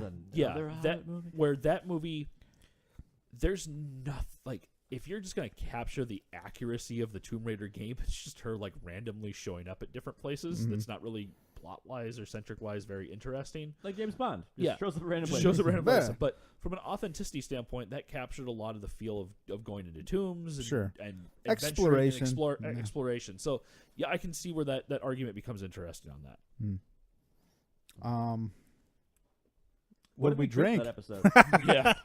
As Max and I both, in total synchronicity, look at our notes. Look at James. We drank Pernille Barquet, which was our first Italian beer on the podcast that Ryan purchased. I think the overall opinion on that beer was that it was a good beer, but due to, I think, where it comes from and getting it here, it was a little pricey for what we thought it was.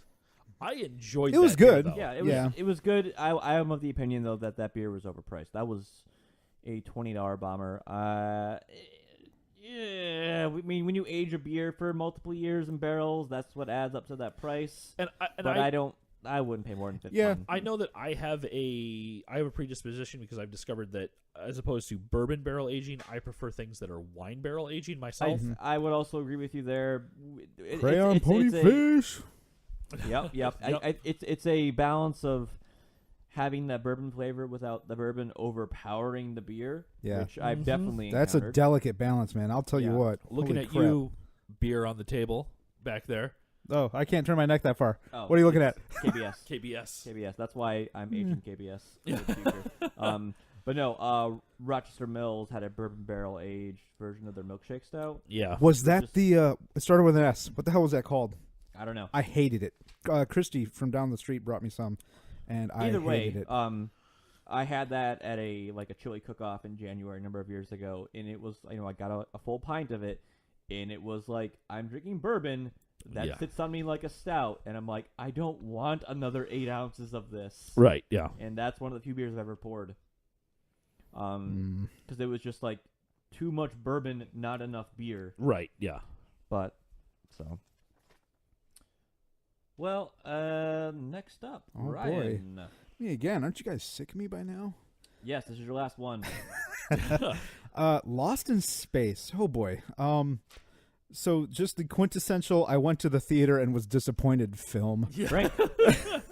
Right. Check that one off on your bingo cards. Just what a bingo. that's a bingo. Lost in Space. I don't know. Contacts are cool. Nothing else is. Yeah. Retractable technology. That's neat. And we kind of opened a lot of today's recording with, Menacing bad guy. all right, proto Chris Pratt discussion, and we Magic talked a lot video during game. the recording of the episode of just, at least for me, I felt that the Matt LeBlanc's character in the movie wasn't far enough removed from his character on Friends. Space Joey. Space Joey! Just to fit with the rest of the movie. And then William Hurt, whether it was intentional or not for him to just be a completely wooden ass the entire movie, a la Hayden Christensen from episode 2 and 3. He's kind of I don't wooden know. also as a dad in Dune as Leto Atreides. Bad dad. Bad dad. Actually, the movie that sticks out in my mind with William Hurt is One True Thing, I think it's called. No one's heard of that movie. That's right. I'll look it up later. But anyway, the movie is bad, and it has quite honestly, has some of the worst effects we've ever seen on the show. I'm gonna try to excuse it for that point because it's in that transitional 1 or 2 period, year, yeah. where it's like It's CGI is just cheaper than doing practical effects now. Right. It's no So I helicopter can't- scene from Sudden Death. It isn't. That's true. Yeah, it's no helicopter. And it's no speeder scene from Dragon Ball Evolution. God. But at least the movie is held together by Blarp. I mean, without Blarp, that movie just Yeah. disintegrates. and Gary Oldman. Gary Oldman. But yeah, Gary Oldman is the shining point of that movie. He's great because Gary Oldman is just great all Yep. the time.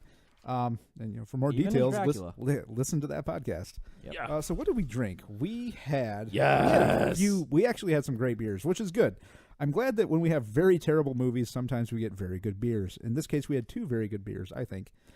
Firstly, we had the Fireberry from Shipyard Brewing, which, according to Max's notes here, thanks, Max, was a pale wheat ale. With a billion things. Yes. Yeah, Hibiscus was the hibiscus, big deal. and that was just wonderful. What a wonderful beer. I loved it, and I Thanks, think man. you guys liked it a lot as well. And tea. Yes, Yes, the the hibiscus. Fiesta tea. Yep. Red and rooibos tea in it. And that was just a fuck it, let's try this purchase from the Beer Baron down the street. That's correct. That was James's selection. Super good. And the other thing, I've also bought this too. Oh, okay, yeah. The Bourbon Peach American Wild Ale from Unity Vibration was also really good. Yeah. It was excellent. 2 good beers for one crappy movie. And that's all I have to say about that. No, let's talk about Okay. trash, Max. All right. Yeah, trash. Yeah, trash. with your pelvic first trash.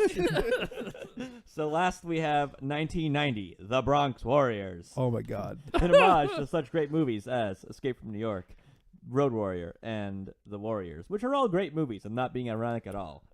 That we had Randy on again. We drank Homage by Watermark Brewing Company, Hefeweizen. First of that Yes. style we've had on the podcast.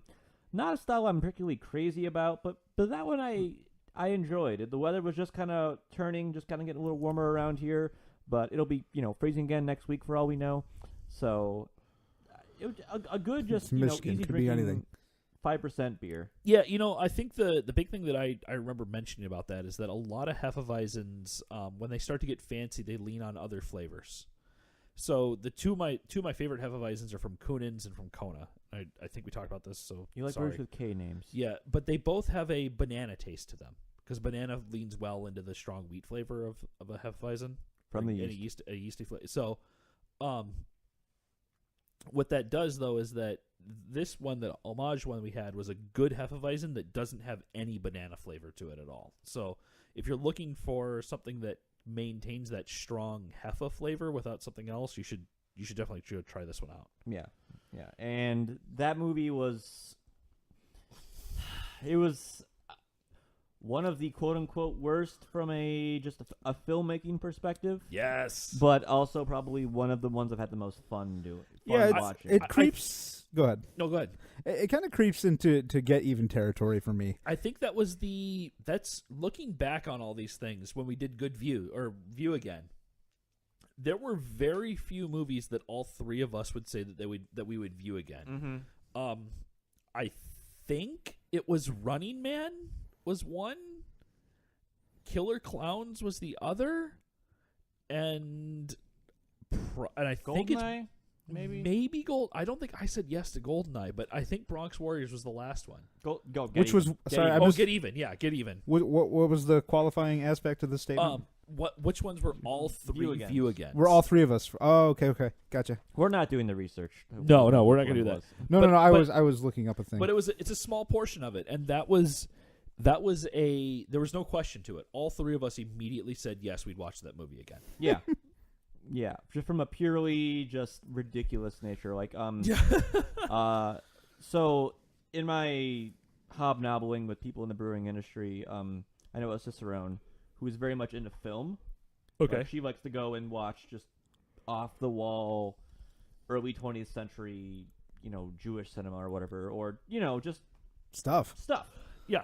And she knows I do this podcast, and she asked me like, what have I watched lately? And the Sounds Bronx like Warriors was one of the ones I brought up because I'm like, oh, it's like this Italian-made post-apocalyptic film referencing or homaging, the Warriors and Mad Max and Escape from New York and whatever. And it's, it stars actual Hell's Angels as extras and just these really weird, like, off the, just bizarre aspects of this movie that you could tell this to even, like, the most, like, snobby of film Twitter person, and they'd be like, "Oh yes, I would watch that movie." Yeah, like roller skate rainbow ninjas. Really? Yes. Yeah. With poofy just flotation the zombies. device. yeah. Vests. Just quick aside, the beer from Rochester Mills that I hated that I quickly dug up was Splendiferous. I remember you hating that. I mean, try it, sure, do whatever, but I fucking hated it. Anyway. Well, that wraps up the list of all the movies. Hey, we've we made done, it to and the that took list. That took us a lot longer than I thought it would, but here we are. We're at 100 minutes, you guys. Oh God! Whoops. That's the last episode we did about this.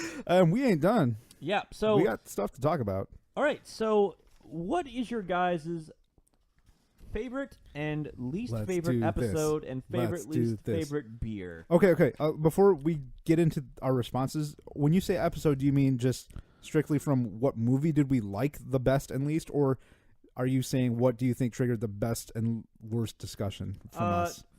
Enjoyed. Like, movie you enjoyed the most, movie you enjoyed the least. All right, so Okay. just about the movie itself then. Yes. Yeah. Okay, gotcha. Just wanted to Because clear we've that up. done some shitty-ass movies that we got some good All right, discussion well, about. let's just go totally out of order. I will start. The movie I hated the most out of this list was Dragon Ball Evolution. Hands down. No question. Mm-hmm. Okay. That movie. All right, so to go back to what we were talking about a few minutes ago with authenticity versus accuracy. Excuse me. That's the brown sugar bourbon coming back to say hello. That movie. Hello. Brown sugar bourbon. This is on the brain now. Can't see it. I'm shaking my head. Dragon Ball Evolution is neither authentic or accurate to the source material, just in addition to being a nightmare of a movie in literally every aspect. All of it's bad. The directing is bad, the writing is bad, the effects are bad, the acting is bad, the story is bad. Every single thing about that movie is terrible. And the cherry on top of that affront to my existence is it's about one of the cartoon shows that I grew up loving. And I hate that movie because of it. You and I would come to show up before school and try to talk about Dragon Ball with each other. Right. Every single day for Right. 2 years in middle school. I learned how to program a VCR because of Dragon Ball. Yeah. 'Cause I was at football practice when Dragon Ball was on, and you can bet your sweet ass I was not missing Dragon Ball. Yeah. But again, it's just everything about that movie is bad. It just felt like a super cheap cash grab at the fandom, and it's just a disaster of a movie, and I fucking hate it more so than anything we've ever done. Not just in the last 25 episodes, but just almost ever for me. I hate that movie. All right. I'm also gonna go. I wanted to say Dragon Ball Evolution, but I also want to say Star Wars Holiday Special. But I'm gonna go Dragon Ball Evolution. Yeah, Just suck it, you for fucks. all the reasons that Ryan said. I'm not going to restate any of that. On to you, James. So those are like the literal two that I'm between two is Star Wars Holiday Special and Dragon Ball. Because Star Wars, the only redeeming quality of Star Wars Holiday Special is that cartoon sequence is amazing. Yeah. Like that is legitimately an incredible sequence of cartoons. It's tough to break yourself away from that sequence because of how crazy it is. And how it's kind of good it is. yeah, It's so good. And I'm gonna give it a bit of Han a Solo's pass. face is terrible, but what you gonna do? It's Han very Solo bizarre. is broken 1960s rock star face. Oh, it's bad. But I'm gonna give that movie a slight, just a very small shred of a pass because it was a made-for-TV movie. Yeah, and I mean, I get that. And then, like, But that's it. At the very end, Chewbacca and Han Solo do show up. So, Yes. It's not like you watch Dragon Ball and at the very end Goku shows up. Like, cartoon Goku shows up. And you're like, hey, look, something cool for, like, 4 minutes. Yeah. Anyway, Dragon Ball sucks. We also drank what might be the worst beer we've had in the last 24 episodes on that show. Yeah, the Chuhai. That Chuhai or the and I'm sorry, I'm not picking on you, but the Chuhai or that Concord Grape Goza are probably the two worst things we've drank in this last 24 episodes. Yeah. Because the other three, like you said, Max, those are basic styles of beer. Yeah. Right? Like I'm not expecting good German beer to come out of Japan. No, a Weizen, a Dunkel, and a Helles are all basic styles of beer. And even if they are astonishingly good basic styles of beer, they will still remain to be basic styles of beer. Yeah, right? you can only do so much of those styles. Exactly. But that highball, I remember all of us being like, oh, this may be really cool. We were really excited for that beer, and it was bad. It was bad. Turpentine and lemon. Yeah, it was not good. So, Dragon Ball, you suck. All right, so Universal Dragon Ball Evolution, least favorite episode of the last 24. Sorry, Justin Chatwin. So I think it's safe to say that You should be ashamed of yourself. the Tan Chuhai canned highball, also least favorite drink we've had. C. Okay. So follow up on that. What movie do you think of these 24 has the lowest IMDb score? Okay, before we begin this, does Star Wars count? Because Yes. it's okay. All right. Star Wars does count. I'm gonna maybe say Star Wars, since that counts. If that didn't count, I would venture a guess to be Batman and Robin or Dragon Ball, would be my guesses. James? I'm going to go Batman and Robin, Star Wars, or 1990 Bronx Warriors. Okay. Oh So boy. here's what we have. The lowest. Star Wars Holiday Special. Yeah. 2.3. Holy shit. Second place. Dragon Ball Evolution. 2.6. Oh, that's pretty fucking close. Third place. Batman and Robin. 3.8. Oh, man. How good are we? Yes. So now on to better things. My favorite episode. I'm going to start this one. Get Even. Get even. Transcendently awful. I love it. It's terrible, but it's so much fun. Shimmy Slide. That's fair. The Indian statue who you don't realize is a statue until a couple scenes later. Inexplicably just there. Wings Hauser in a pool, probably drunk. What a great name. I don't think it's his real name. Should be. Yeah. All right. What about you guys? I'll go. Go. Running Man. Nice. Running Man. Okay. I loved Running Man. Again, out of all the movies on here, Get Even is a lot of fun because it's Get Even. But, like, I unabashedly love The Running Man. I really, like, I will just put that movie on. I love The Running Man. I think we had a lot of fun with Randy on that episode as, like, our 1980s movie guru. Like, Yeah, he right. loves 80s movies, so it was a lot of fun having him just kind of geek out on it. And that Cherry Goza was really good. I like Gozas, and it was cool to see him get into a beer that he really wouldn't think to drink too. We got to introduce a guest to something they really liked. Yeah, we got to do Yeah. that with Jess the With following Jess as episode. well, Just in the yeah. following Like, episodes, which was a cool. I take a lot of pride in being able to find a beer for people who don't like beers. I've been able to do that for multiple people. Whether It's fun to get it's somebody fun. in. Yeah, Interested. It's Yeah. like, aha! I've got your taste buds. So from a movie and a guest and a beer perspective, I think that hits a good trifecta for me. Yeah. Get Even for me. Just all those great beers we had. Oh yeah. You know, it's great when Steve comes by. Oh, yeah. We'll have you back again, Mr. Cup. Steven. Yep. Ryan. Oh man, this is kind of tough for me because there are Dragon Ball. 3 movies on here. Dying of fire. There are 3 movies on here that I very much enjoy. What I'm looking at are The Cell, Killer Clowns, and Get Even. So which one do I like the best? I'm gonna stick with The Cell. Just because I very much enjoy a lot of that movie. I like the visual stylings of it. I like the very dark subject matter of a lot of the movie. And again, a formative film for me, just being totally fucked up, a lot of interesting concepts. But Killer Clowns and Get Even are a ton of fun to me for the reasons that you guys discussed for Get Even.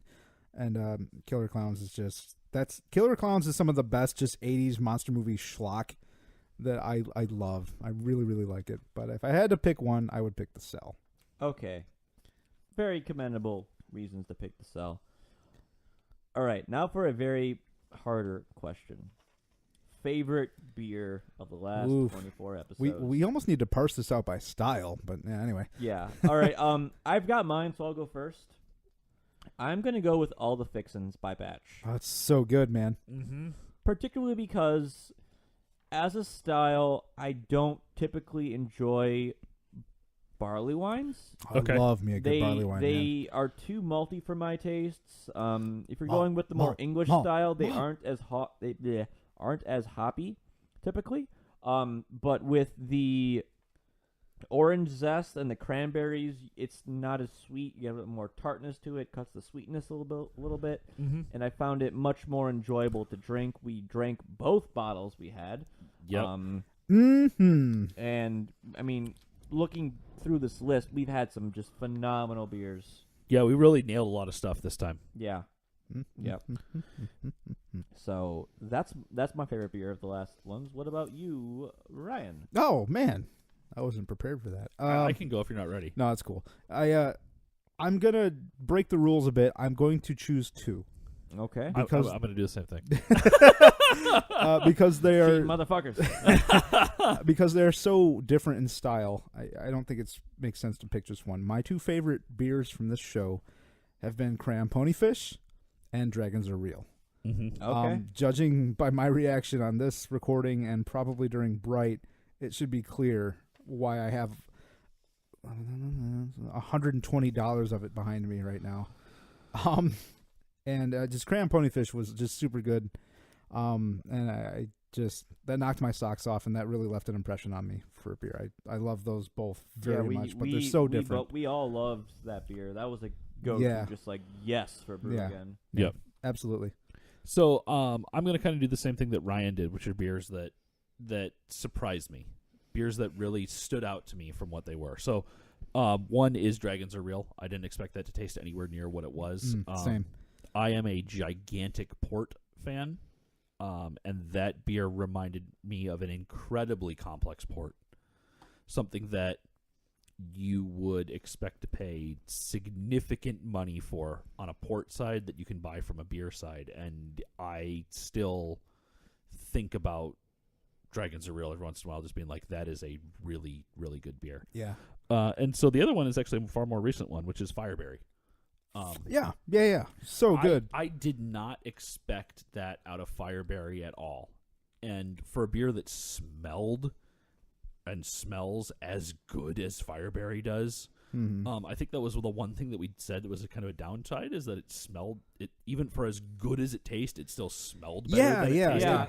And I think that's very much like from the tea, because even Hot Loins by Shorts, which another beer we've mentioned before, smells just delicious because of that tea aroma. Yeah, but I did not, particularly for something that's like, here's all the 11 flavors in this beer. Like, you get to that, and you can run into something like Lizard of Cause, where it's like, yes, this thing has 11 flavors that are all competing, and you taste it, and you go through a procession of things, and you're just like, I don't really need to go through that procession. But Fireberry, I didn't expect to like Fireberry anywhere near as much as I did. I want to get more of that and put it in my fridge and wait for a hot day and sit on my porch and drink that. Yeah, beer. what a find. Yeah. So, Max, would you like to append anything to your choices, since we kind of went with stylistic, juxtapositions there? because All the Fixins was a beer that very much still surprised me in the fact that it was a style I'm not regularly a fan of, but I loved it so much that we drank 2 bottles of it. All right. But something I do want to kind of tack on to the discussion of my favorite beers is the rating of beers is entirely a subjective science. Like movies. Like movies. But I would say even more than movies. I agree. You brought up Lizard of Cause. Yep.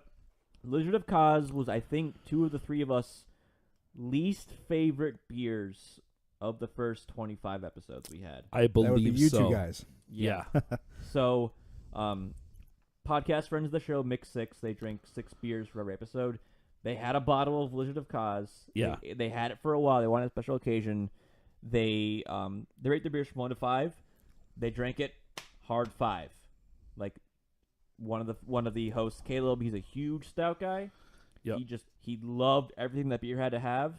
But for us, that just was not our thing. Yep. So just because we think it's the best doesn't mean that you, the consumer, the drinker, whatever you want to call yourself, will enjoy it as much. Because I was just like, nope, that beer is made too sweet. There's too much vanilla, too much blueberry. That chocolate's too sweet. But, I can't control anyone's taste buds, let alone my own. Right. So, And I think to your point, Ryan, that there are beers that will be made poorly. oh, But, for sure. But to your point, Max, there are beers, once you get towards the higher, I don't want to say higher end because that sounds so pretentious, but like the more unique complex beers that we drink, unlike a movie where the more complexity you have, the more you really need to be on point and tight and everything else. Mm-hmm. A beer is going to give you that difference in taste buds that people are there's going to be that subjective portion to it, right? Yeah, the more you add into it, the finer balance you require, whether it's a beer or whether it's a movie. But I think beers give you more leeway because people are going to like different things. True. But then you could also say the same of movies, But movies have a structural stand to them, right? Like, you and I think something's too sweet. Ryan might not think something's too sweet. And that's not a structural standpoint. That's just a straight taste difference. That's just a preference difference. Whereas you can't have a plot hole in a beer. Yeah. So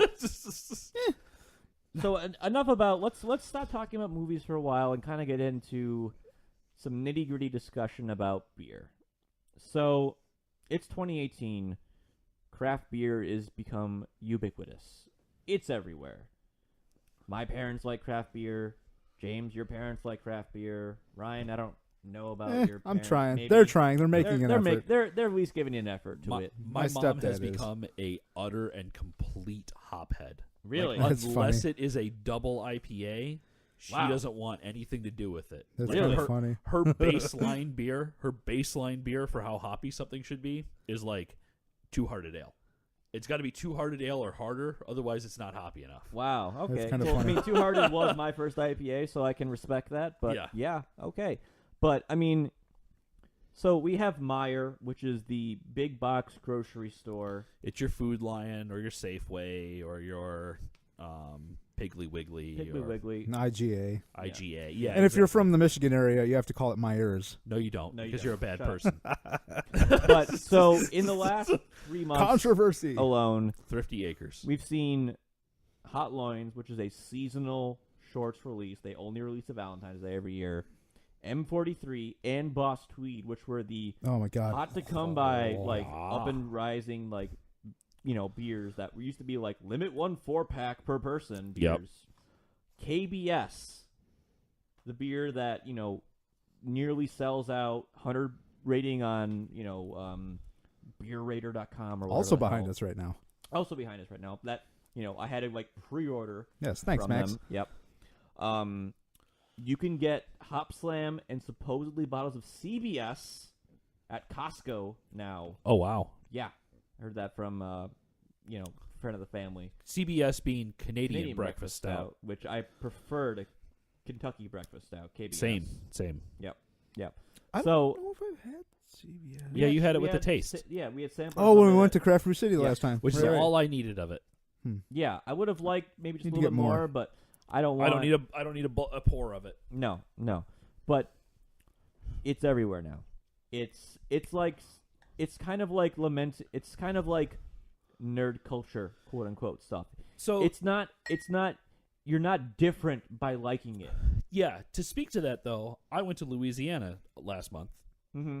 or 2 months ago, I guess at this point, and all of their local breweries made basic beer. So I think part of that is that we live in Michigan, which is like Michigan, Oregon, and California are beer mecca. Wisconsin's Wisconsin. pretty hopping too. Wisconsin. No pun intended. I would So, yeah. say No, those- the Midwest and the West Coast.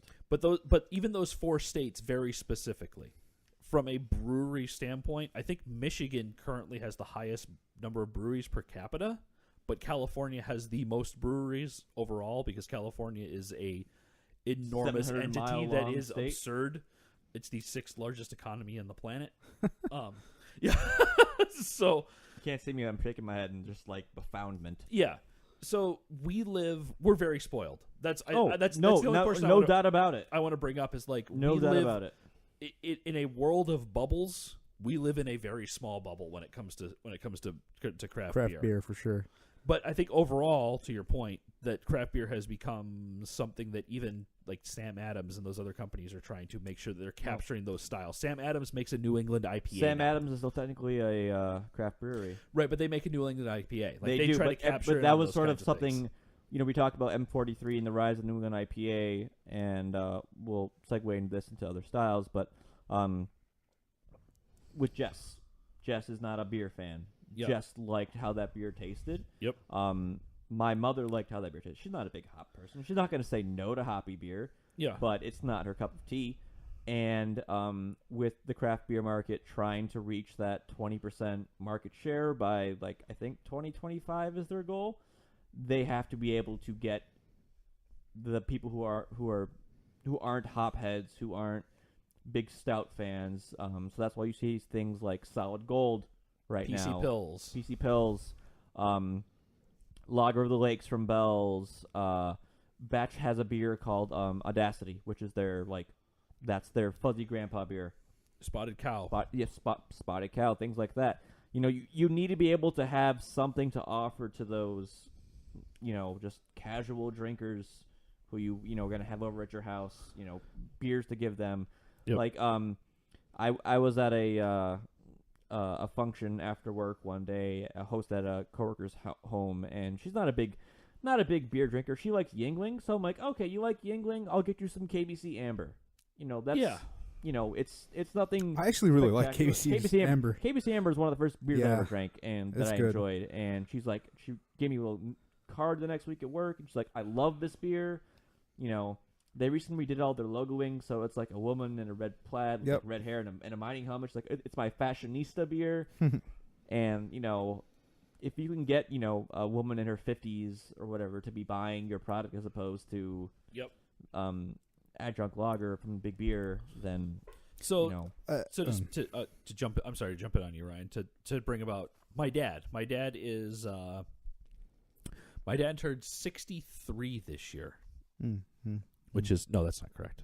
My dad turns 58 this year. I was off by 5 years. that's not even close. No, I was off by 5 years. Sorry. He has always been like not a big beer guy. He actually likes whiskey, so he's been a big Motor City Gas. Yeah, I was gonna say you got Yeah, him he some likes- stuff he from likes MCG. But what he's recently discovered, Not the director. and this is what I like about how as it's gotten bigger, craft companies have been able to take more risks, right? Not everyone's shorts who's just like, screw it, let's try this. Let's put shoes in this beer. Let's see what happens. I love it. Like The Doc Martin Dunkel. And Yeah, well, they would call it the Zapatos Olatos. not everybody can. Not everybody's willing to do that, and that's why at the same time as we simultaneously love shorts will also create some stuff where you're just like, oh no. But overall, we love them. you. I love them for being willing to do that. Yeah. But these other beer companies, as they've gotten bigger, have become much more willing to do things like that, right? Either you got to be really small to be willing to do things like that, or be shorts and be a medium size that was kind of your thing. Yeah. Or Take a you had to production run of this beer. Yeah. Get it while you see it. Otherwise, you're never going to see it again. Right, or you had to get big enough to do it. My dad has recently become a huge fan of what would have been called like Mexican stouts, which are the ones that have like cinnamon and chocolate and hot okay, so, spices. yeah. Yeah, Evil Twin has a good one. The Odd Side Ale, Maya Mocha Stout. Exactly. Oh And yeah, that's a good one. That's a good Yeah, one, yeah. and he cannot get enough of those. Like that is his thing. He found it. That's awesome. At, a very local place to us. Brown Iron was making one of. Oh, their fucking own. Brown Iron. And What a place. He loved it, Good and tap then he room. went to Odd Sides. The Bagger Dave's near us had an Odd Side Ales tap takeover, and they had their Mayan Ooh. Mocha on there, and he's normally like a one beer guy, and he wasn't a one beer guy that night. Like, he kept getting those because he was just astonished by how good that beer was, and that's why I'm excited as to how much craft beer is expanding, because they're willing, as they get bigger, they're willing to do these more interesting beers and open the market up to people who haven't traditionally liked beer, because it's just been like, I don't like Bud Light, or I don't like Bud. Yeah. You know, and even the like Lima Rita, like, that's not beer. It's a beer taste. They have to the new it. Tang one. Yeah, Tang beer, Spaceman beer, Spaceman beer. But I mean, But they're shandies have typically always been kind of the beer for non-beer drinkers. You know, they're sweet, yeah, but you can only really drink like a couple of them because it's too much. But now I'm seeing craft beer kind of put their fork in that pie or whatever. yes. Yes. So I think there's like a Soft Parade shandy. I saw. Which, Yeah, Soft Parade, fine beer. guest of the show, Jordan. His wife, that is her favorite beer. Yeah, Soft Parade or the Shandy? Soft Parade Shandy. Soft It is I- pretty good. I haven't had it yet. It's pretty but, good, I mean, actually. Soft Parade is like an 8.5%. I like beer. Soft Parade. Oh, Soft man. Parade is fantastic. It'll get you. It'll get It'll you. get you up. drunk. It'll get you there. It'll get you there. But if you can make that same beer, cut it down to 5, so Yep. people can drink it like all afternoon on a Saturday. More power to you. Yeah. You know, if you know, I'm not gonna. There's no gatekeeping in craft beer. No, and I think to that, specifically, wine has always been a very hard wall for a lot of people to break, right? Yeah, because from a, there's like how to taste wine perspective, right? Because most people are table wines or where are you pairing gonna, wines with food, Yeah. or how the wine is. or where are you going to go with it, right? And we talked Yeah. about the Peniel Barquet. That's a very expensive bomber at $20. Yeah, that's probably one of the more expensive beers we've had. Right. So an expensive bottle of wine, like a truly expensive bottle of wine, is hundreds of dollars. $200, $300. So beer gives you that opportunity to really get into something that you find unique and aged and expensive Right. that you can touch for $12, $15. And Yeah, if it's not going to break the bank. it's not going to break the bank to try something and be like, oh, I did find something I like. I'll seek out more of that. Yeah. Right. Like And- at the time of this recording, I have another beer tasting coming up where I'm sure we're just gonna drink way too much. But I'd like to help you with that. yes. Well, you're out of town for that weekend. Oh, so you're that's thinking of your fault. thing. I was thinking of the thing in Warren. No, thinking of my Warren. thing's also in Warren. Warren. But you know, Where goblins live. a number of the bottles I have, they're upwards of $15 each. They're not things I'm going to buy all the time. They're things I don't want to drink an entire bottle of. God, no. I drank Yeah. an entire bottle, start to finish, of Dragons Are Real during one evening while playing Resident Evil in VR. and Oh, boy. worth every Did penny. you fall down? No, okay. He I'm didn't shrugging know my he was in shoulders. VR. Yeah. But okay, so to speak to that, Ryan, you're the more. I think it's fair to say that I'm the novice with whiskey. Mhm. Max, you are the journeyman with whiskey. I would say. Yeah, And- I enjoy it, but I'm not. I know what I like. Yeah. I'm comfortable with what I like. I'm not going like, what's this new whiskey? Right. Ryan's about whiskey like I'm about beer. Right. Mm.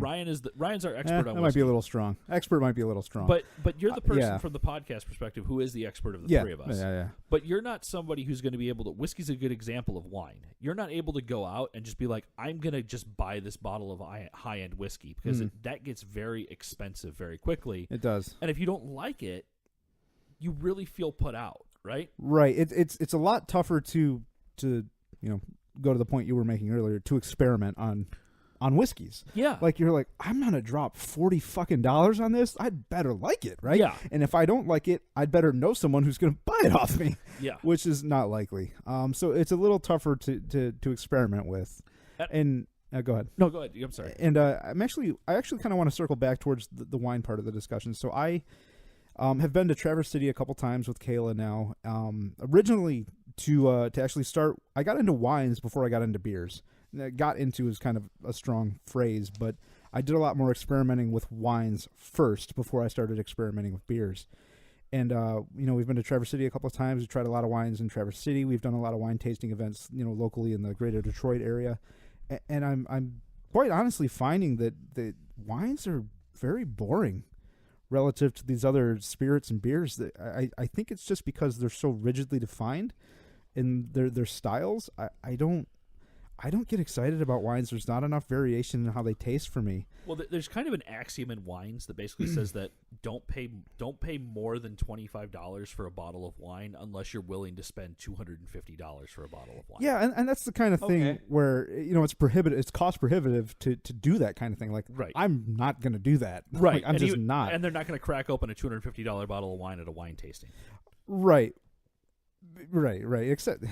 This is more detail than is necessary, but when I got into Scotch and whiskeys, it was actually at an event sponsored by Glenfiddich where they gave free tastings of their 12, 15, 18, 21, and 30-year scotches.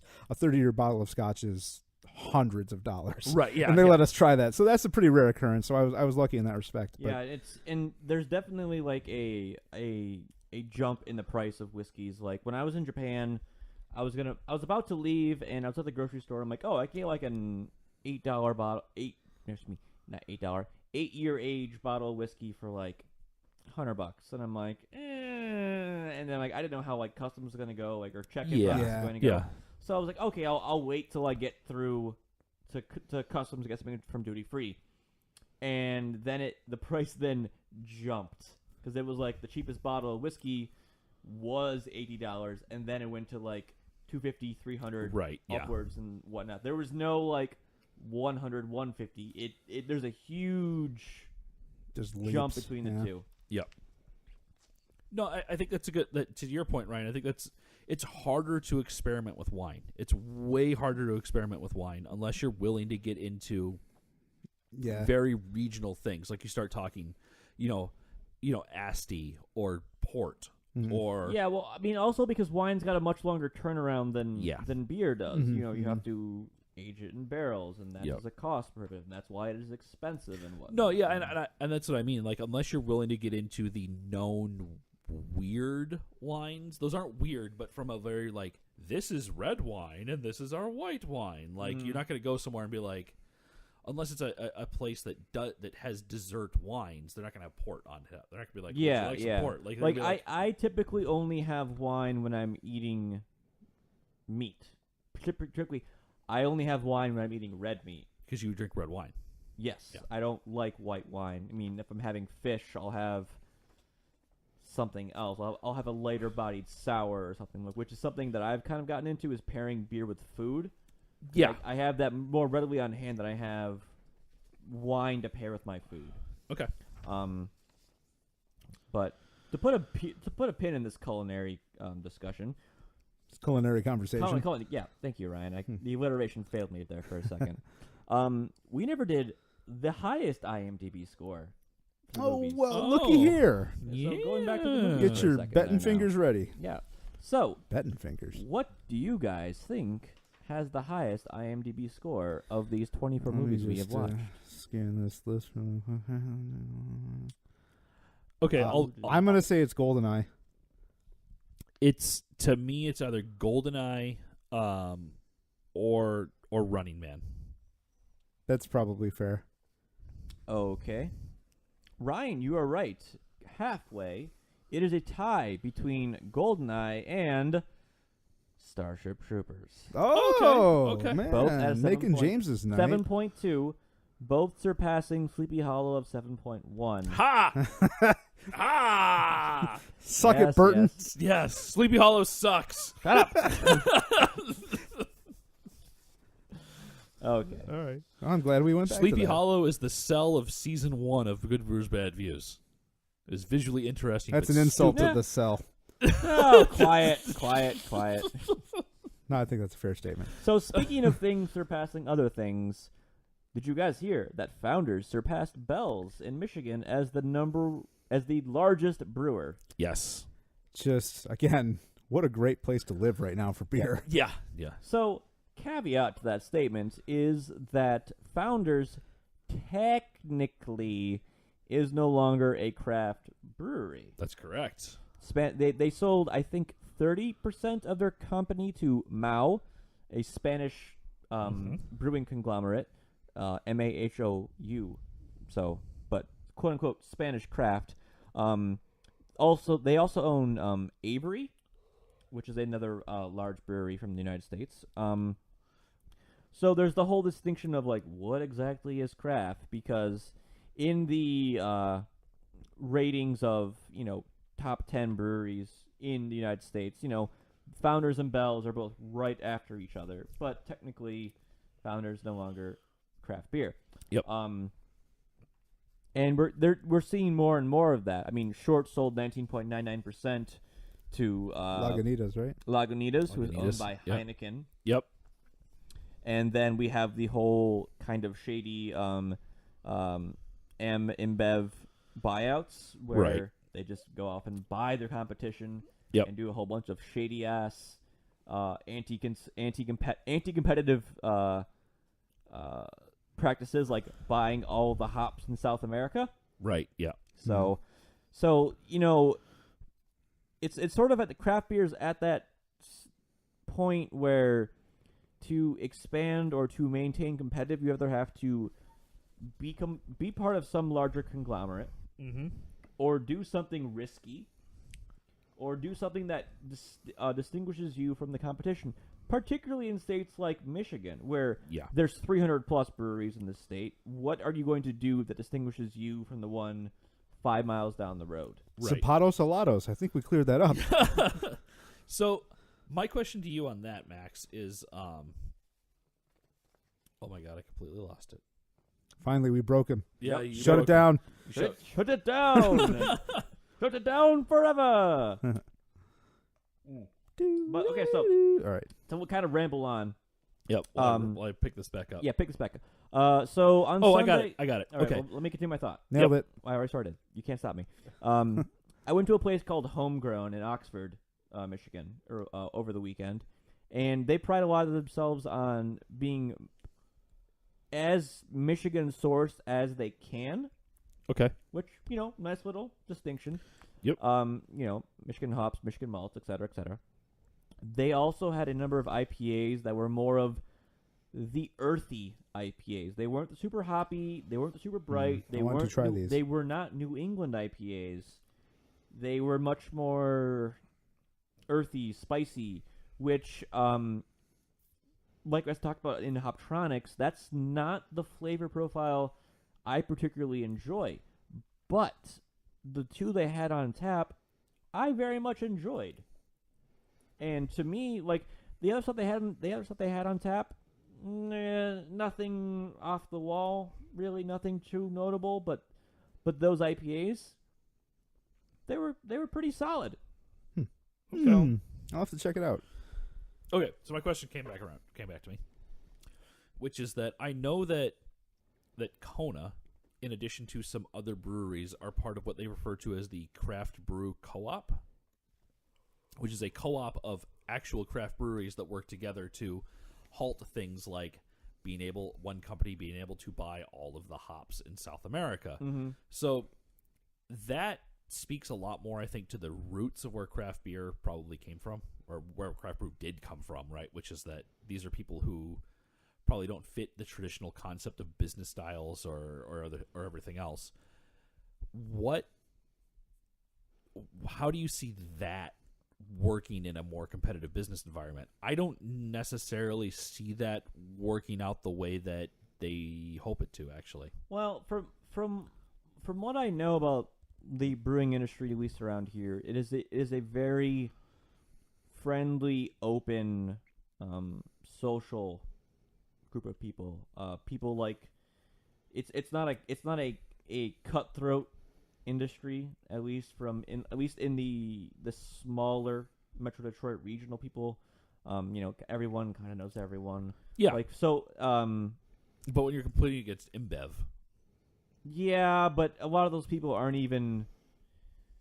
Those guys aren't. I'm talking about. Yeah, You asked that's how- you- that's you- another whole other level which of business and marketing that I don't have the foggiest notion of how to Okay. do that. I'm like our podcast. We are a small, localized. So I guess I just see that Conglomerate, as a concern. Like if craft breweries start losing their heart and soul, are they going to maintain that spirit of, for the lack of a better word, a spirit of core, right? Mm. There's these local communities that do grow up around each other, but as you have to compete at a higher level, and craft breweries want that 20%, are we going to see people start elbowing out where all of a sudden, we're talking craft breweries are either guys that are competing at a significant market share level, or we're talking about people that are producing very very small batches again, and we're gonna that middle class of breweries where we see a lot of interesting stuff done or cool places to go that are gonna get knocked out, and they won't have a space anymore. Yeah, and I think we are right at the cusp where that is a big point of discussion, because right now, every month or two, I see has craft beer reached its max, because such and such brewery is closing and whatnot. And I think it really depends on how big do you want to take this. Bell's announced earlier today they're going to start distributing to Maine, New Hampshire, a bunch of the New England states that they previously weren't in through some dealings or whatever. And when you want to expand and distribute beyond your local area, because there's the 3-tier system in how beer is sold and distributed. Brewer makes it, bought by a distributor sells it to a liquor store, grocery store, or whatever, and et cetera, et cetera. There's restrictions on how you can actually distribute your beer. So right now, I think it's at a healthy spot that, places that want to just be their weird quirkiness, do their crazy beer with tea and goji berries and whatever, I think they'll be okay because they offer that just market variety of something off the wall that people will be like, oh, that's kind of crazy. I'm going to pick that up just because of pure variety. Do you guys want to try and brew our own IKA and India Kale Ale? India Kale Ale? See what happens? No, because what would the kale add to it? No, I want to make an India Whale Ale. Yes. Anyway. But, no, I don't know. I mean, I feel like the market in the craft beer industry is at a healthy spot right now.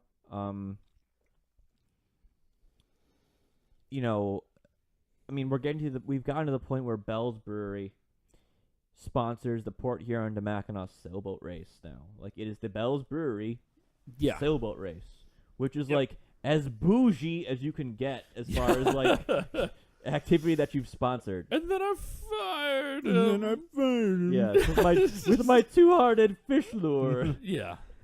But yeah, I don't know. It's an industry that I've kind of seen mature over the last decade or so. But it's too soon to tell, really, I think. Yeah, I think the next 5 years are going to be very interesting for craft breweries. Yes, I would say even in the last year or two, with all these buyouts and I think consolidations. The next 5 years will determine the next 50 years of craft breweries. Maybe, yeah. We'll see. We'll see how things go. Next 5 years will determine a lot of things in this world, in this country. Yeah. Or even the next one. So, just real quickly, a couple of cents here for me. I know you guys were creeping up on 2.5 hours of recording, which is kind of crazy. Anyway, I don't have the pulse on the industry that you guys do, but I wonder if, at least to me, it seems like there may be a greater divide that may come to the industry between, the breweries that are really trying to just get big and big and big, and maybe just the local small, maybe even microbreweries that are going to be around. It almost seems like there's always going to be a place for the microbreweries where, hey, Yes. it's kind of a mom and pop place where you can actually only get this beer here. Yes. To me, that seems like that's going to be a permanent fixture of I'm not beer. concerned about that. yeah, no, right. It's kind of that middle it's the middle area tier, that's kind of like the what's middle happening class. here, right? The group, the people I'm concerned about are people like Shorts. Old Nation Brewery. Mm-hmm. I think Shorts. I think think Shorts is big enough to survive. Shorts is expanding. They're doubling. Yeah, they're, they're big I enough don't know if they're I'm doubling, but concerned they're about increasing places like- production. I think Old Nation will be fine. But Old Nation to me fits into that medium tier where they've expanded enough that unless they sell at that capacity, they're not going to be able to meet with that. It depends whether upon the popularity of 43 is maintained. The things I would be more concerned about for growth would be things like Arcadia or Atwater or I think those fall into that same area. Maybe New Holland. I think New Holland's probably established enough that they're safe. I think they're on the cusp of ensuring their safety. You can get them in Costco, so yeah. you can get a bottle of Dragon Mead for less than $7. But like to And a speak to tub of cheese puffs. I'm not scared for Dragon Mead. I'm not scared for Kunin's. I'm not scared for the local odd side ales. The local places will be fine, but it's Yeah. I think it's like you were saying, the more like middling, like if we distribute outside of the state, but Yes, we don't that- distribute it nationally. Companies are the ones that I'm concerned about. yeah, I feel like that's going to be the harder thing to.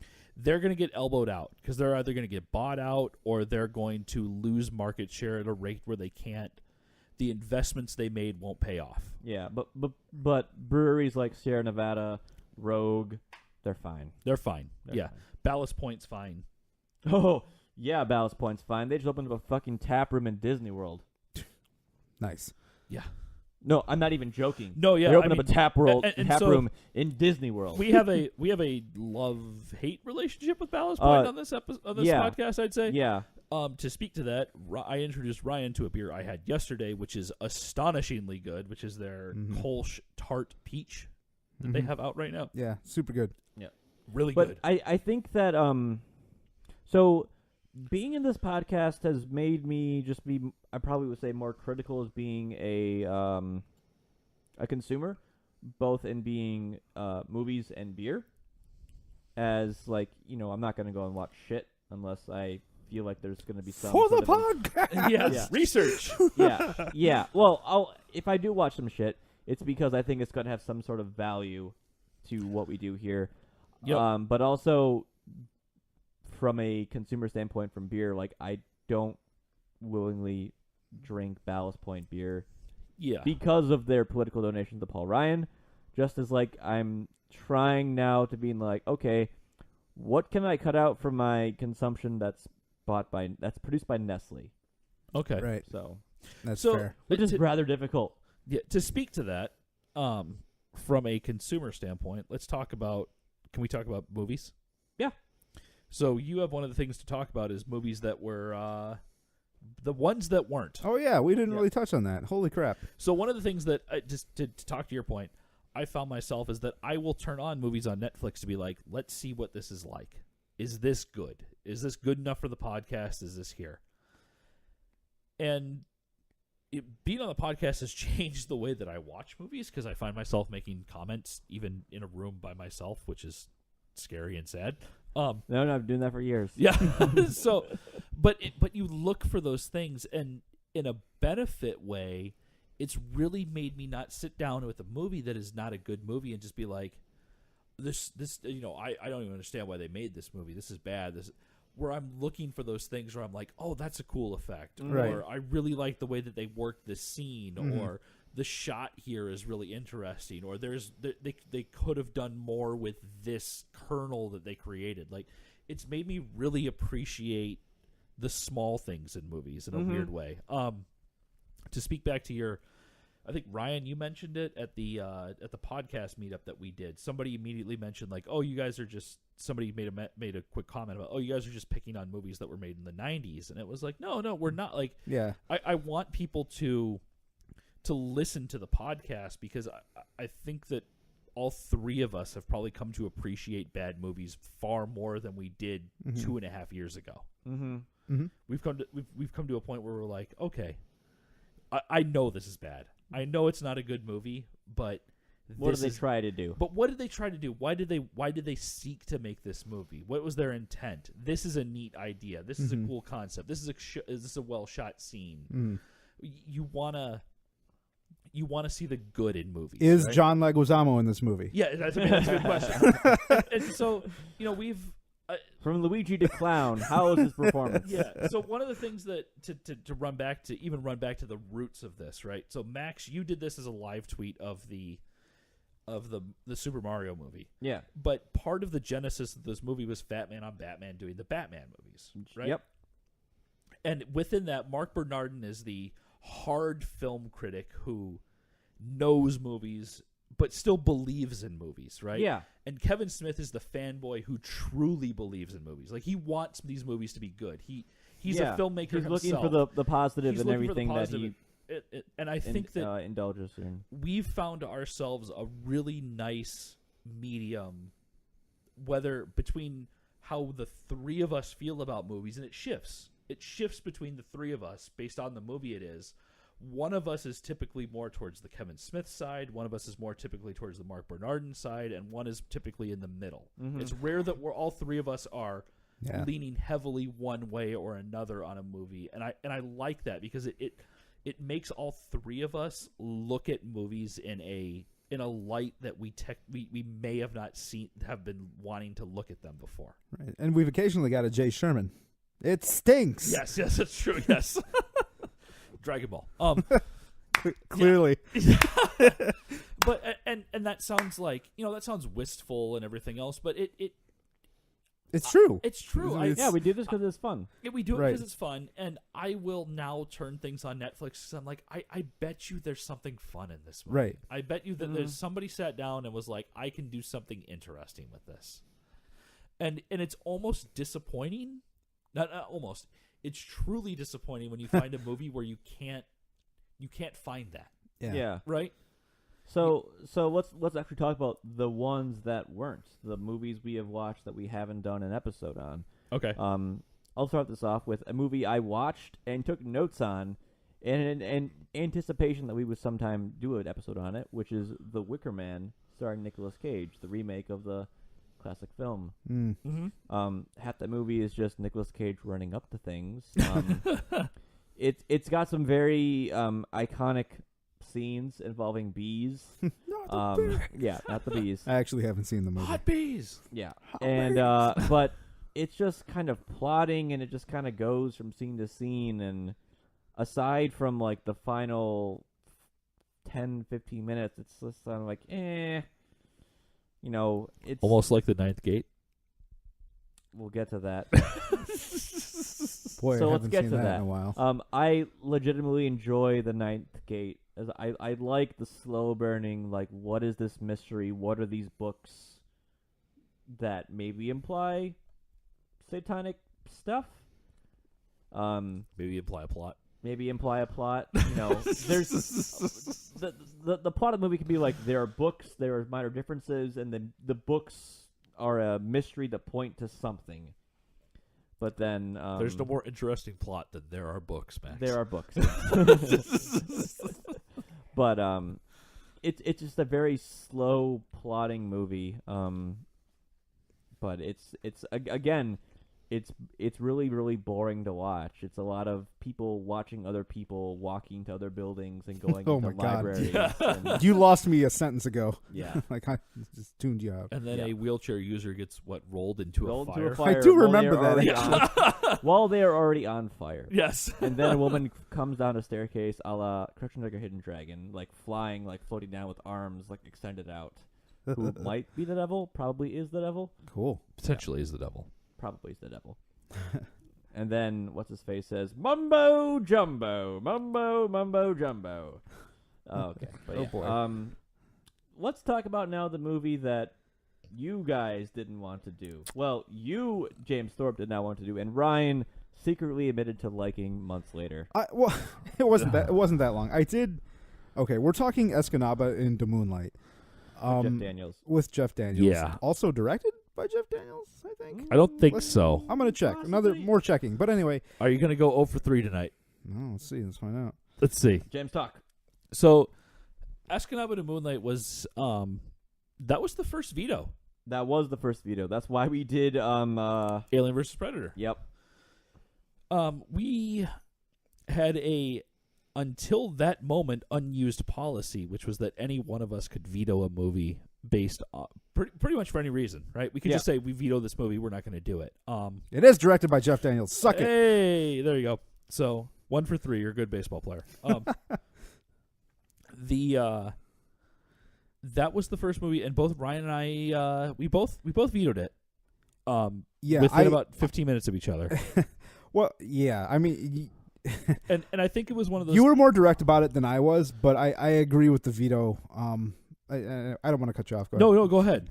I do like the movie. I just think that it's not good for the podcast.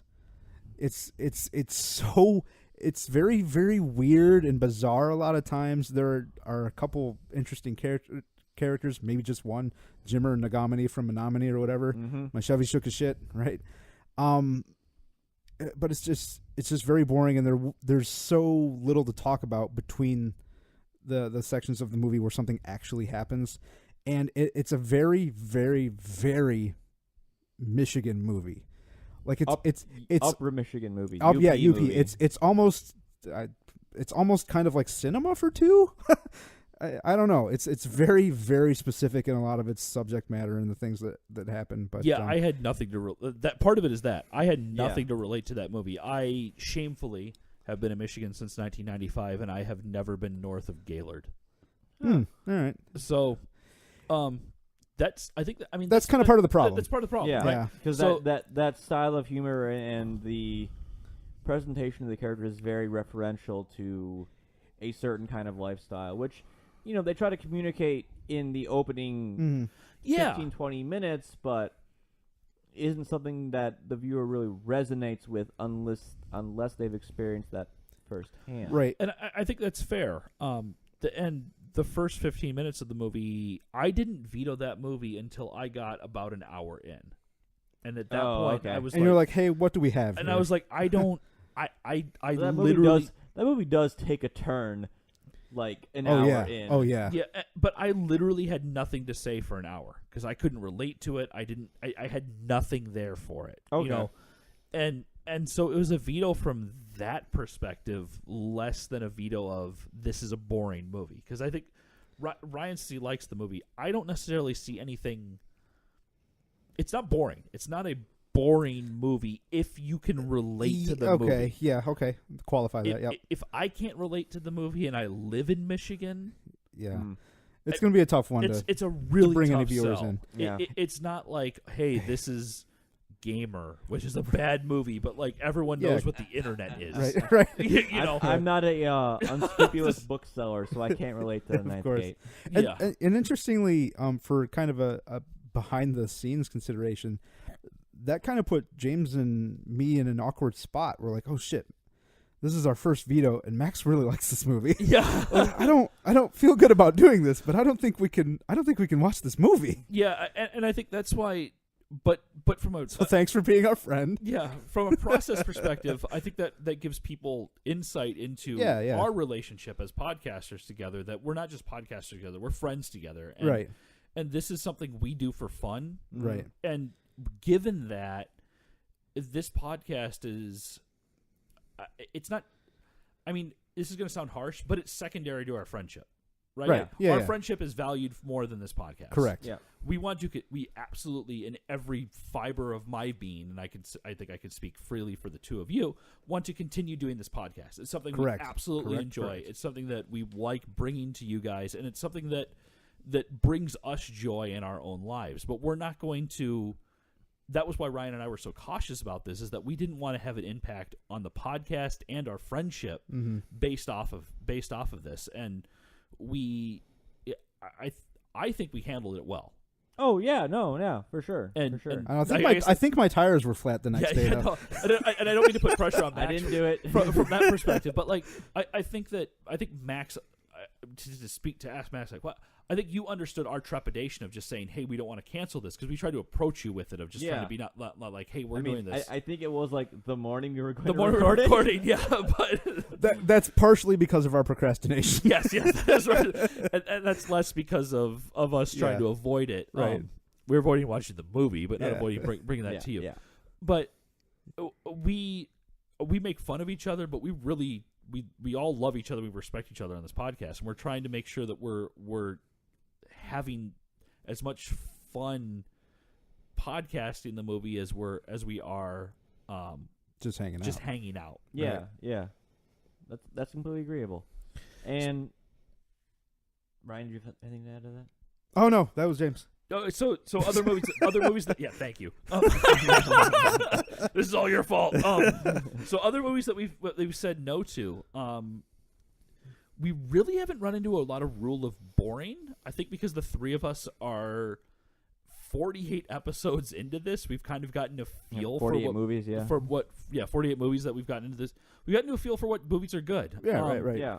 Or what will work for the show, the yeah. dynamic. Because I think I'll cop to it. It's our second or third episode is Death Race, and I think that's one of the weaker episodes because of the movie. I don't think that movie is as interesting as a lot of the other movies we make, and that's one I selected. It's Yeah, like the Roger Corman 75% one. Gray.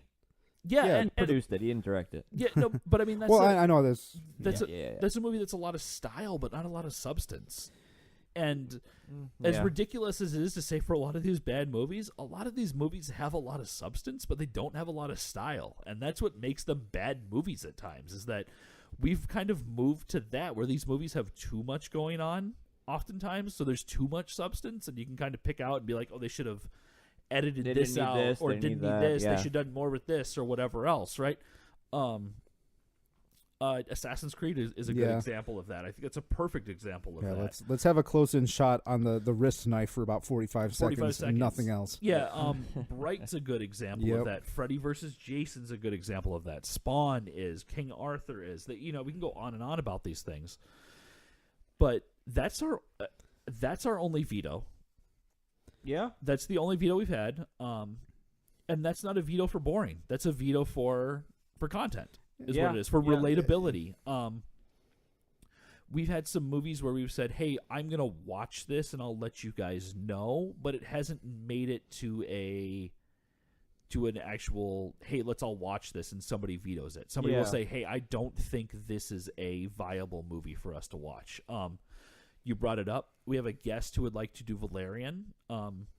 My other two co-hosts are going to watch Valerian at some point, I believe, because it is a visually astonishing movie. It is a visual triumph. I won't deny that. Visually, that movie is gorgeous. Same guest also would like to do Jupiter Ascending. So, and I don't feel strong enough to veto that movie. Let me put it that way. But I'm curious as to what your interpretations of that movie are, because it is a very long movie, and it is also a very meandering movie. That movie reminds me a lot of a 1990s action movie or 1990s bad blockbuster, where it is like, hey, whiz bang, look at this cool stuff going on the screen. And Mummy also Returns. Lost in Space. Yeah, every once in a while we'll throw some plot in for some to make sure that we're paying attention. Yeah, Lost in Space is what it is, but Lost in Space isn't 2.5 hours long. It's 2 hours 10 minutes. It's pretty close. It gets close, and even with Lost in Space, it was like, this is a long movie. Right? It feels that long. Yeah. Yep. So speaking of the future, so we've kind of coined the term, quote unquote, for the podcast. For the podcast. Where we've just started off and going and doing things for the podcast. No, not doing things. This has made a sense of justifying drinking for the podcast. Well, I'd like to thank you. I'd like to thank you, Max, for that. Because you pretty much nailed it. You said this is eventually going to get us in trouble. Yeah. So doing things for the podcast, whether it's justifying drinking or going to see movies or hobnobbing with people in industries or just ways to progress the podcast. So I was talking with one Stephanie Yates about the podcast, which I didn't even know she actually listened to the podcast. Which, yay! Thanks, people listen to the Steph. podcast. Thanks, Steph. Tens of listeners. Tons of listeners, yes. And she had asked, what we had thought, or if we had thought about doing other episodes other than movie commentaries, because she's not a big movie person, as she has let us all know. But she really likes just hearing us banter on before the movies start. So, Does she not like the talkies? Is she more of a silent movie person? no, she Oh my she God. likes the talkie. She likes the radio. she's not a Vizzy. She's a radio-y. A radio-y? Radio-y. I don't know. I need She's like a fireside chatter. I need like an Acme set of bolt cutters to just cut James's cord every time he says something like that. No, waste a lot of money on cords. Yep, Anyway. just replacement cords and soldering irons. So, that's something we've Gonna kind have of so many tossed belly around the buttons. idea of doing. Something we're going to put out with this episode's release is we're going to put a survey out for feedback from you, the listener. Just, age demographics. You let us know what your favorite movie is, least favorite episode is, most favorite episode. Your preferences to what kind of movies you like us to do. Horror movies, sci-fi, comedy, action, etc., etc. Just any kind of questions you want us to ask, and maybe if we'll answer them. And, whether or not you would like us to do additional just talky episodes where we just kind of shoot the shit and talk about things. Jess, after Small Soldiers and M43, wanted to know more about beer, so we tossed around the idea of doing, like, beer education episodes where we would just be like, this is the IPA episode, and talk about IPAs as a style, what that beer is, the historical progression of it, and, drink a couple different ones, and, distinctly different ones. So not just, Two-Hearted, Hamulu Malicious, and, other big one, High Lie. High Lie being a very good, recently released to Michigan, Florida IPA That Max and I both secretly accidentally bought at the same time. for this episode. Yeah, but just sort of a impromptu. Here's the style. Here's some education about it. Just people sitting around and having discussions about stuff. So look for that survey. We'll be putting it out. It'll be a Google survey thing.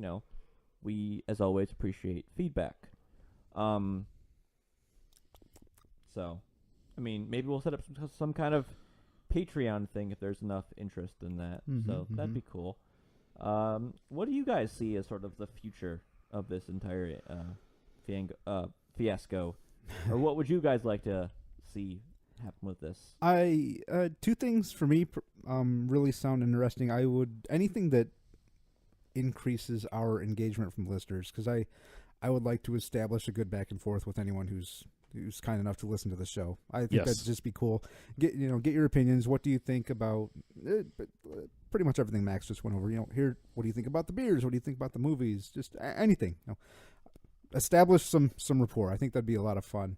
Oh man, I had a second thought and it's gone now. It's my turn to forget things, James. This is your fault. Okay. So I'm just gonna pass the ball to you. It's Oh, because you're hold wearing on. your headset I'm gonna, like Naruto. God. Ryan, Believe it! I'm gonna extract a thought from you, because something that we've been working on is the guest who's not in our basement thing that we need to work out. Oh yeah. I guess I did want to mention that real quickly. We I've got Batman in my basement. Batman in my basement. We proved out I wrote the an article about that episode. we proved out the remote guest setup, meaning we can have someone Skype in to our account here locally, and you can participate in the podcast with us.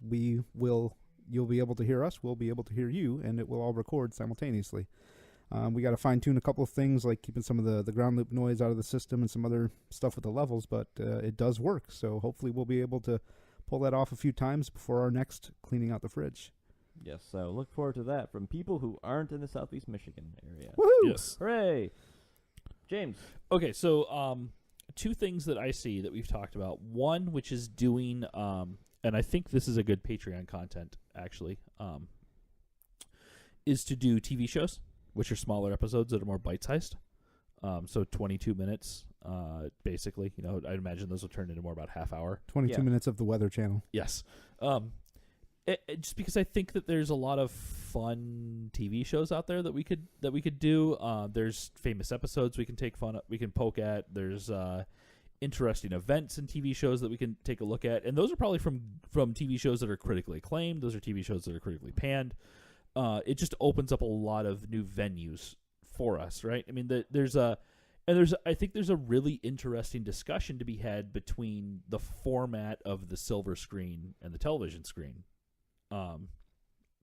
as to the intent and the purpose and the way TV shows are shot as opposed to movies, and the way that characters are introduced, and the way that you can,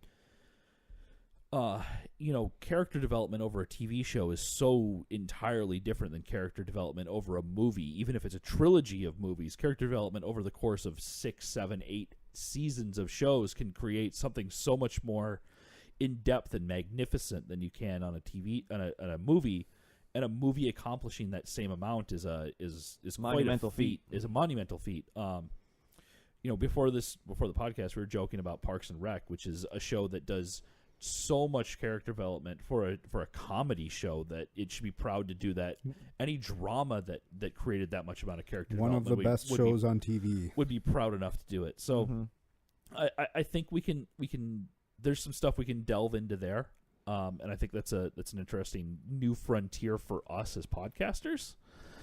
And the second side of it is to steal from our friend of the show, and with what you just wrote or said, Max, is that you are a relatively prolific writer. Particularly, you are a very prolific writer when it comes to Hellraiser.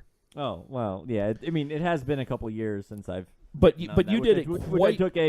That did take a little bit of a backseat when I started doing this. But right. Yes, I have written extensively about the first 70-some issues of Hellraiser. And I don't think that there's I think that there's that's another frontier that the three of us could explore with each other, which is almost some back and forth written discussion, and analysis on things where we present our viewpoints on movies or events, or we watch a movie and we find a movie particularly interesting, or to speak to the Assassin's Creed conversation that we had, or to the Get Even conversation that we had, or to the Freddy. I know we had a good discussion after Freddy versus Jason, right? To say, okay, hey, we're gonna provide a written supplemental where the three of us and even the guest get to come back, take a week, gather our thoughts, and write a small retrospective about what we thought and our ideas of the overall concepts that we explored during our discussion. And not necessarily it's not a tit for tat, but it's just a differing viewpoint, because all three of us typically bring some nuanced viewpoint. Well, even if we're similar in whether we like the movie, and if we're similar in whether we dislike the movie, we all have different things that we're looking at usually, and there's enough to find a written discussion or a written point to explore those more. And I think that maybe that's something we can take a look at and host on the site. Yeah, that's a definite idea of something we could get going. I remembered my second thing. Oh, all right. No, just it was kind of related to my first thing. It's just community engagement. I would like, and again, I need to lead some of this stuff, at least in the area for us. I'd like to do something with the show elsewhere. I'd like to somehow get the podcast maybe to a brewery, a bar, somewhere where we can sit down, maybe chat with the brewers and the folks that run the place beforehand, and record something somewhere else at a bar with some beers, with a movie and a projector, and sit down with a couple of new things that we haven't had before, and maybe work something like that out. That to me sounds very interesting. And again, fun. I should lead that. I should kind of step on that and get it going, with help from you guys, of course. But I would very much like to do something like that. Yeah, things and plans for the future. So I think it's probably a good place to end this episode on. Today we drank La Resolution, which translates to the resolution. Duh. Can you guys think of a good resolution to make before we get to our next, or going forward? What's a good resolution you guys would want to make for the podcast? More swag. Oh, we also have business cards now, so we are legit. Okay, so Ryan is more swag. Yeah. No, James? I mean, I think that to speak to Ryan's point, I think swag's a cool idea. No, it's good. Particularly for us, we have some basic stuff. We've talked about doing some things for some guests, as well. Community engagement. I think we can do more to provide content that is easier accessed. I think that's the resolution I would provide. The format of the podcast we recognize is a little restricting, just because of like, okay, we're doing this thing, but also need to watch this movie, and Right. So yeah. But so I think that's it, to provide more accessible content. okay, all right. And for me, it's let's make it to 100 episodes. There you go. Oh, hell yeah. I had no idea that we would make it this far. This far in quotation marks, but it's been good. I'm glad that we've done it and done it this well, honestly. Our list of movies continues to grow. It does not shrink. Yeah. We, every couple days I'm like, ooh, that would be great. Thank you, Gerard Butler. John Leguizamo. Thank you, Twitter. Yeah. So, just one little quick last question for you guys. Can you guess crap. what our most popular episode is? Freddy versus Jason. I feel like that's correct. Yes, because I've already told you that. Yeah. All right, what is We our listen when you talk, Max. Yeah, okay. Oh, good to know. Following Freddy vs. Jason, which we released at Halloween, very seasonable, very appropriate time. The Cell? No, but it's up Killer there. Clowns? Starship Troopers? Starship Troopers.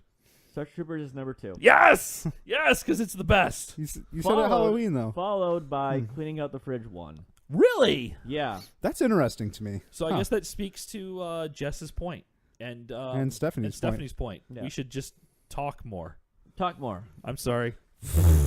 I guess we shouldn't be With sorry. with You this like one to listen to us almost- talk. Yeah, well, I'm a me, and that Almost sounds 3-hour episode? Yeah, it's a 3-hour episode. 3-hour you guys. episode, a 3-hour tour, 3-hour tour. Okay. I think Alright. that's enough rambling for one This evening. is enough rambling for a couple of nights. Yeah. Okay. More singing 1960s television shows.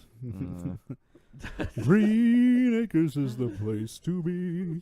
Farm living is the life for me. You're welcome, Internet. Okay. Once again, All right. As where would you be always, without us? Thank you for joining us in this retrospective of our last 20-some episodes.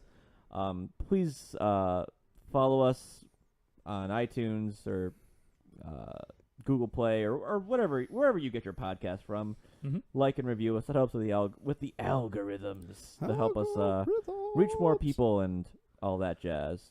All that jazz. Yeah, So we can we're spread on, like a disease. We're on Facebook, Twitter, Instagram. Check us out on our websites at gbbbvpodcast.wordpress.com and gbbbvpodcast.podbean.com, and where you can find our regular updates. And as always, send us your hate mail at goodbrewsbadviews@gmail.com. I mean, if you also have regular just fan mail, you could also send That's it cool there. too. We Or will great accept that. Yeah. I don't think we get any of that, but yeah. Stop. You can also look us up on the bear-centric website called Stop it. BlueTube. The bolt cutters. Yep. Now. Pull up the bolt cutters, Ryan. Yep. Yeah. We are also on YouTube where you can find some random things. Before we bears. go, do you guys want to give some shout-outs to any of the other podcasts that we listen to or are fans of? James. Yes. Of course. So, I listen almost exclusively to Mr. Mike Duncan, one of the History of Rome and Revolutions podcast. If you have any interest in history, Mr. Duncan has provided a jaw-dropping amount of content. The History of Rome is more than, because it's titled this way, but there are supplemental episodes, 177 episodes on the history of Rome. Well done. Which is close to 200. And I am currently listening through his Revolutions podcast, which takes you from the English Revolution, and I am currently on the Revolutions of 1848. And the French Revolution alone has over 50 episodes. So to give you an idea of these things, Mr. Duncan has provided me with an absurd amount of content to listen to, and I'd like to very much greatly thank him for it. And you, great listeners, should go out and give a shot if you have any interest in either of those topics. Okay. Ryan, any podcast you want to give shouts to? Somewhat ironically, I don't listen to podcasts, but I would like to shout out to our buddy Steve at Optimism Vaccine. Hey. I'm building a queue of stuff to listen to from you guys that I will get to for sure. He's going through the episodes of Cowboy Bebop right now. Yes, Right, I actually right. want to really listen to that sequence. That'd be good. I very much want to hear their latest on Ready Player One. We talked about that a bit so before good. the recording. Yeah, It's so good. that's what you were saying. It makes me never want to watch the movie ever again, even though I know I'm going to have to in the future. I don't know. A couple of quick shout outs to the folks we met at the Detroit podcast meetup. Yeah. Podcast Detroit. So Two Divas and Margaritas. Mm-hmm. The what was the political guy? Oh, that's Jeremiah from Pod Detroit. Pod Detroit. Yep. Pod Detroit. Or no, excuse me. Daily Detroit. Daily Detroit. Yep. Daily Daily Detroit. Yep. Yeah. Crap. All the cards are upstairs. Oh no, I but didn't prepare for this. Daily Detroit. I've taken a listen to his and his partner's podcast. They do kind of not daily, but semi-daily, just like news updates for Detroit, as well as larger format. The happy hours, right? The Daily Detroit happy hours. Those where are they really good. Yeah, they talk about just local events that probably fly under the radar for news cycle stuff, but are very much relevant to people living in the metro area, which I highly recommend checking out. And as far as I go, the Mix Six with Caleb, Spencer, and producer Ross, 6 Beers, 6 Conversations, just covering everything within relative interests that I enjoy: board games, movies, literature, philosophy, a little bit of sports stuff. I learned about how ridiculous March Madness is because of that podcast. So just very, just informative, very funny. I, can't wait to meet up with those guys at Gen Con this year. Maple Syrup Blood Money with Noah and Kyle. They kind of do episode recaps of the show Riverdale, which is just a fucking bonkers-ass CW show, which, got me into that TV series after listening to an episode or two of being like, okay, I need to watch this ridiculous nonsense of a TV show. Chapo Trap House, leftist political-leaning podcast that rips on both the right and the left, which probably is accountable for some of my more leftist views that I've been expressing intermittently throughout this podcast. BAOS, Beer and Other from based out of Toronto. C and Scott going to various breweries around both Canada and the U.S. and some actually in Australia, just, talking about beer and the history behind some of these breweries starting up and styles and all that good beer jazz. Yeah, I think that's really about it. Maybe RPPR, Role Playing Public Radio, for just the various RPG stuff I've been listening to and getting into because of it. But yeah, just too many podcasts. Too many podcasts to listen to. Well, I think that's really about it for this episode. I didn't hear Alex Jones' name in there anywhere. I'm gonna punch you. Oh, boo. I think you mean Baloo. Don't encourage him. No. Don't enable him, Do Max. not associate Baloo with Alex Jones. Do not insult Baloo. There's too much explaining that we're just not going to do about this joke.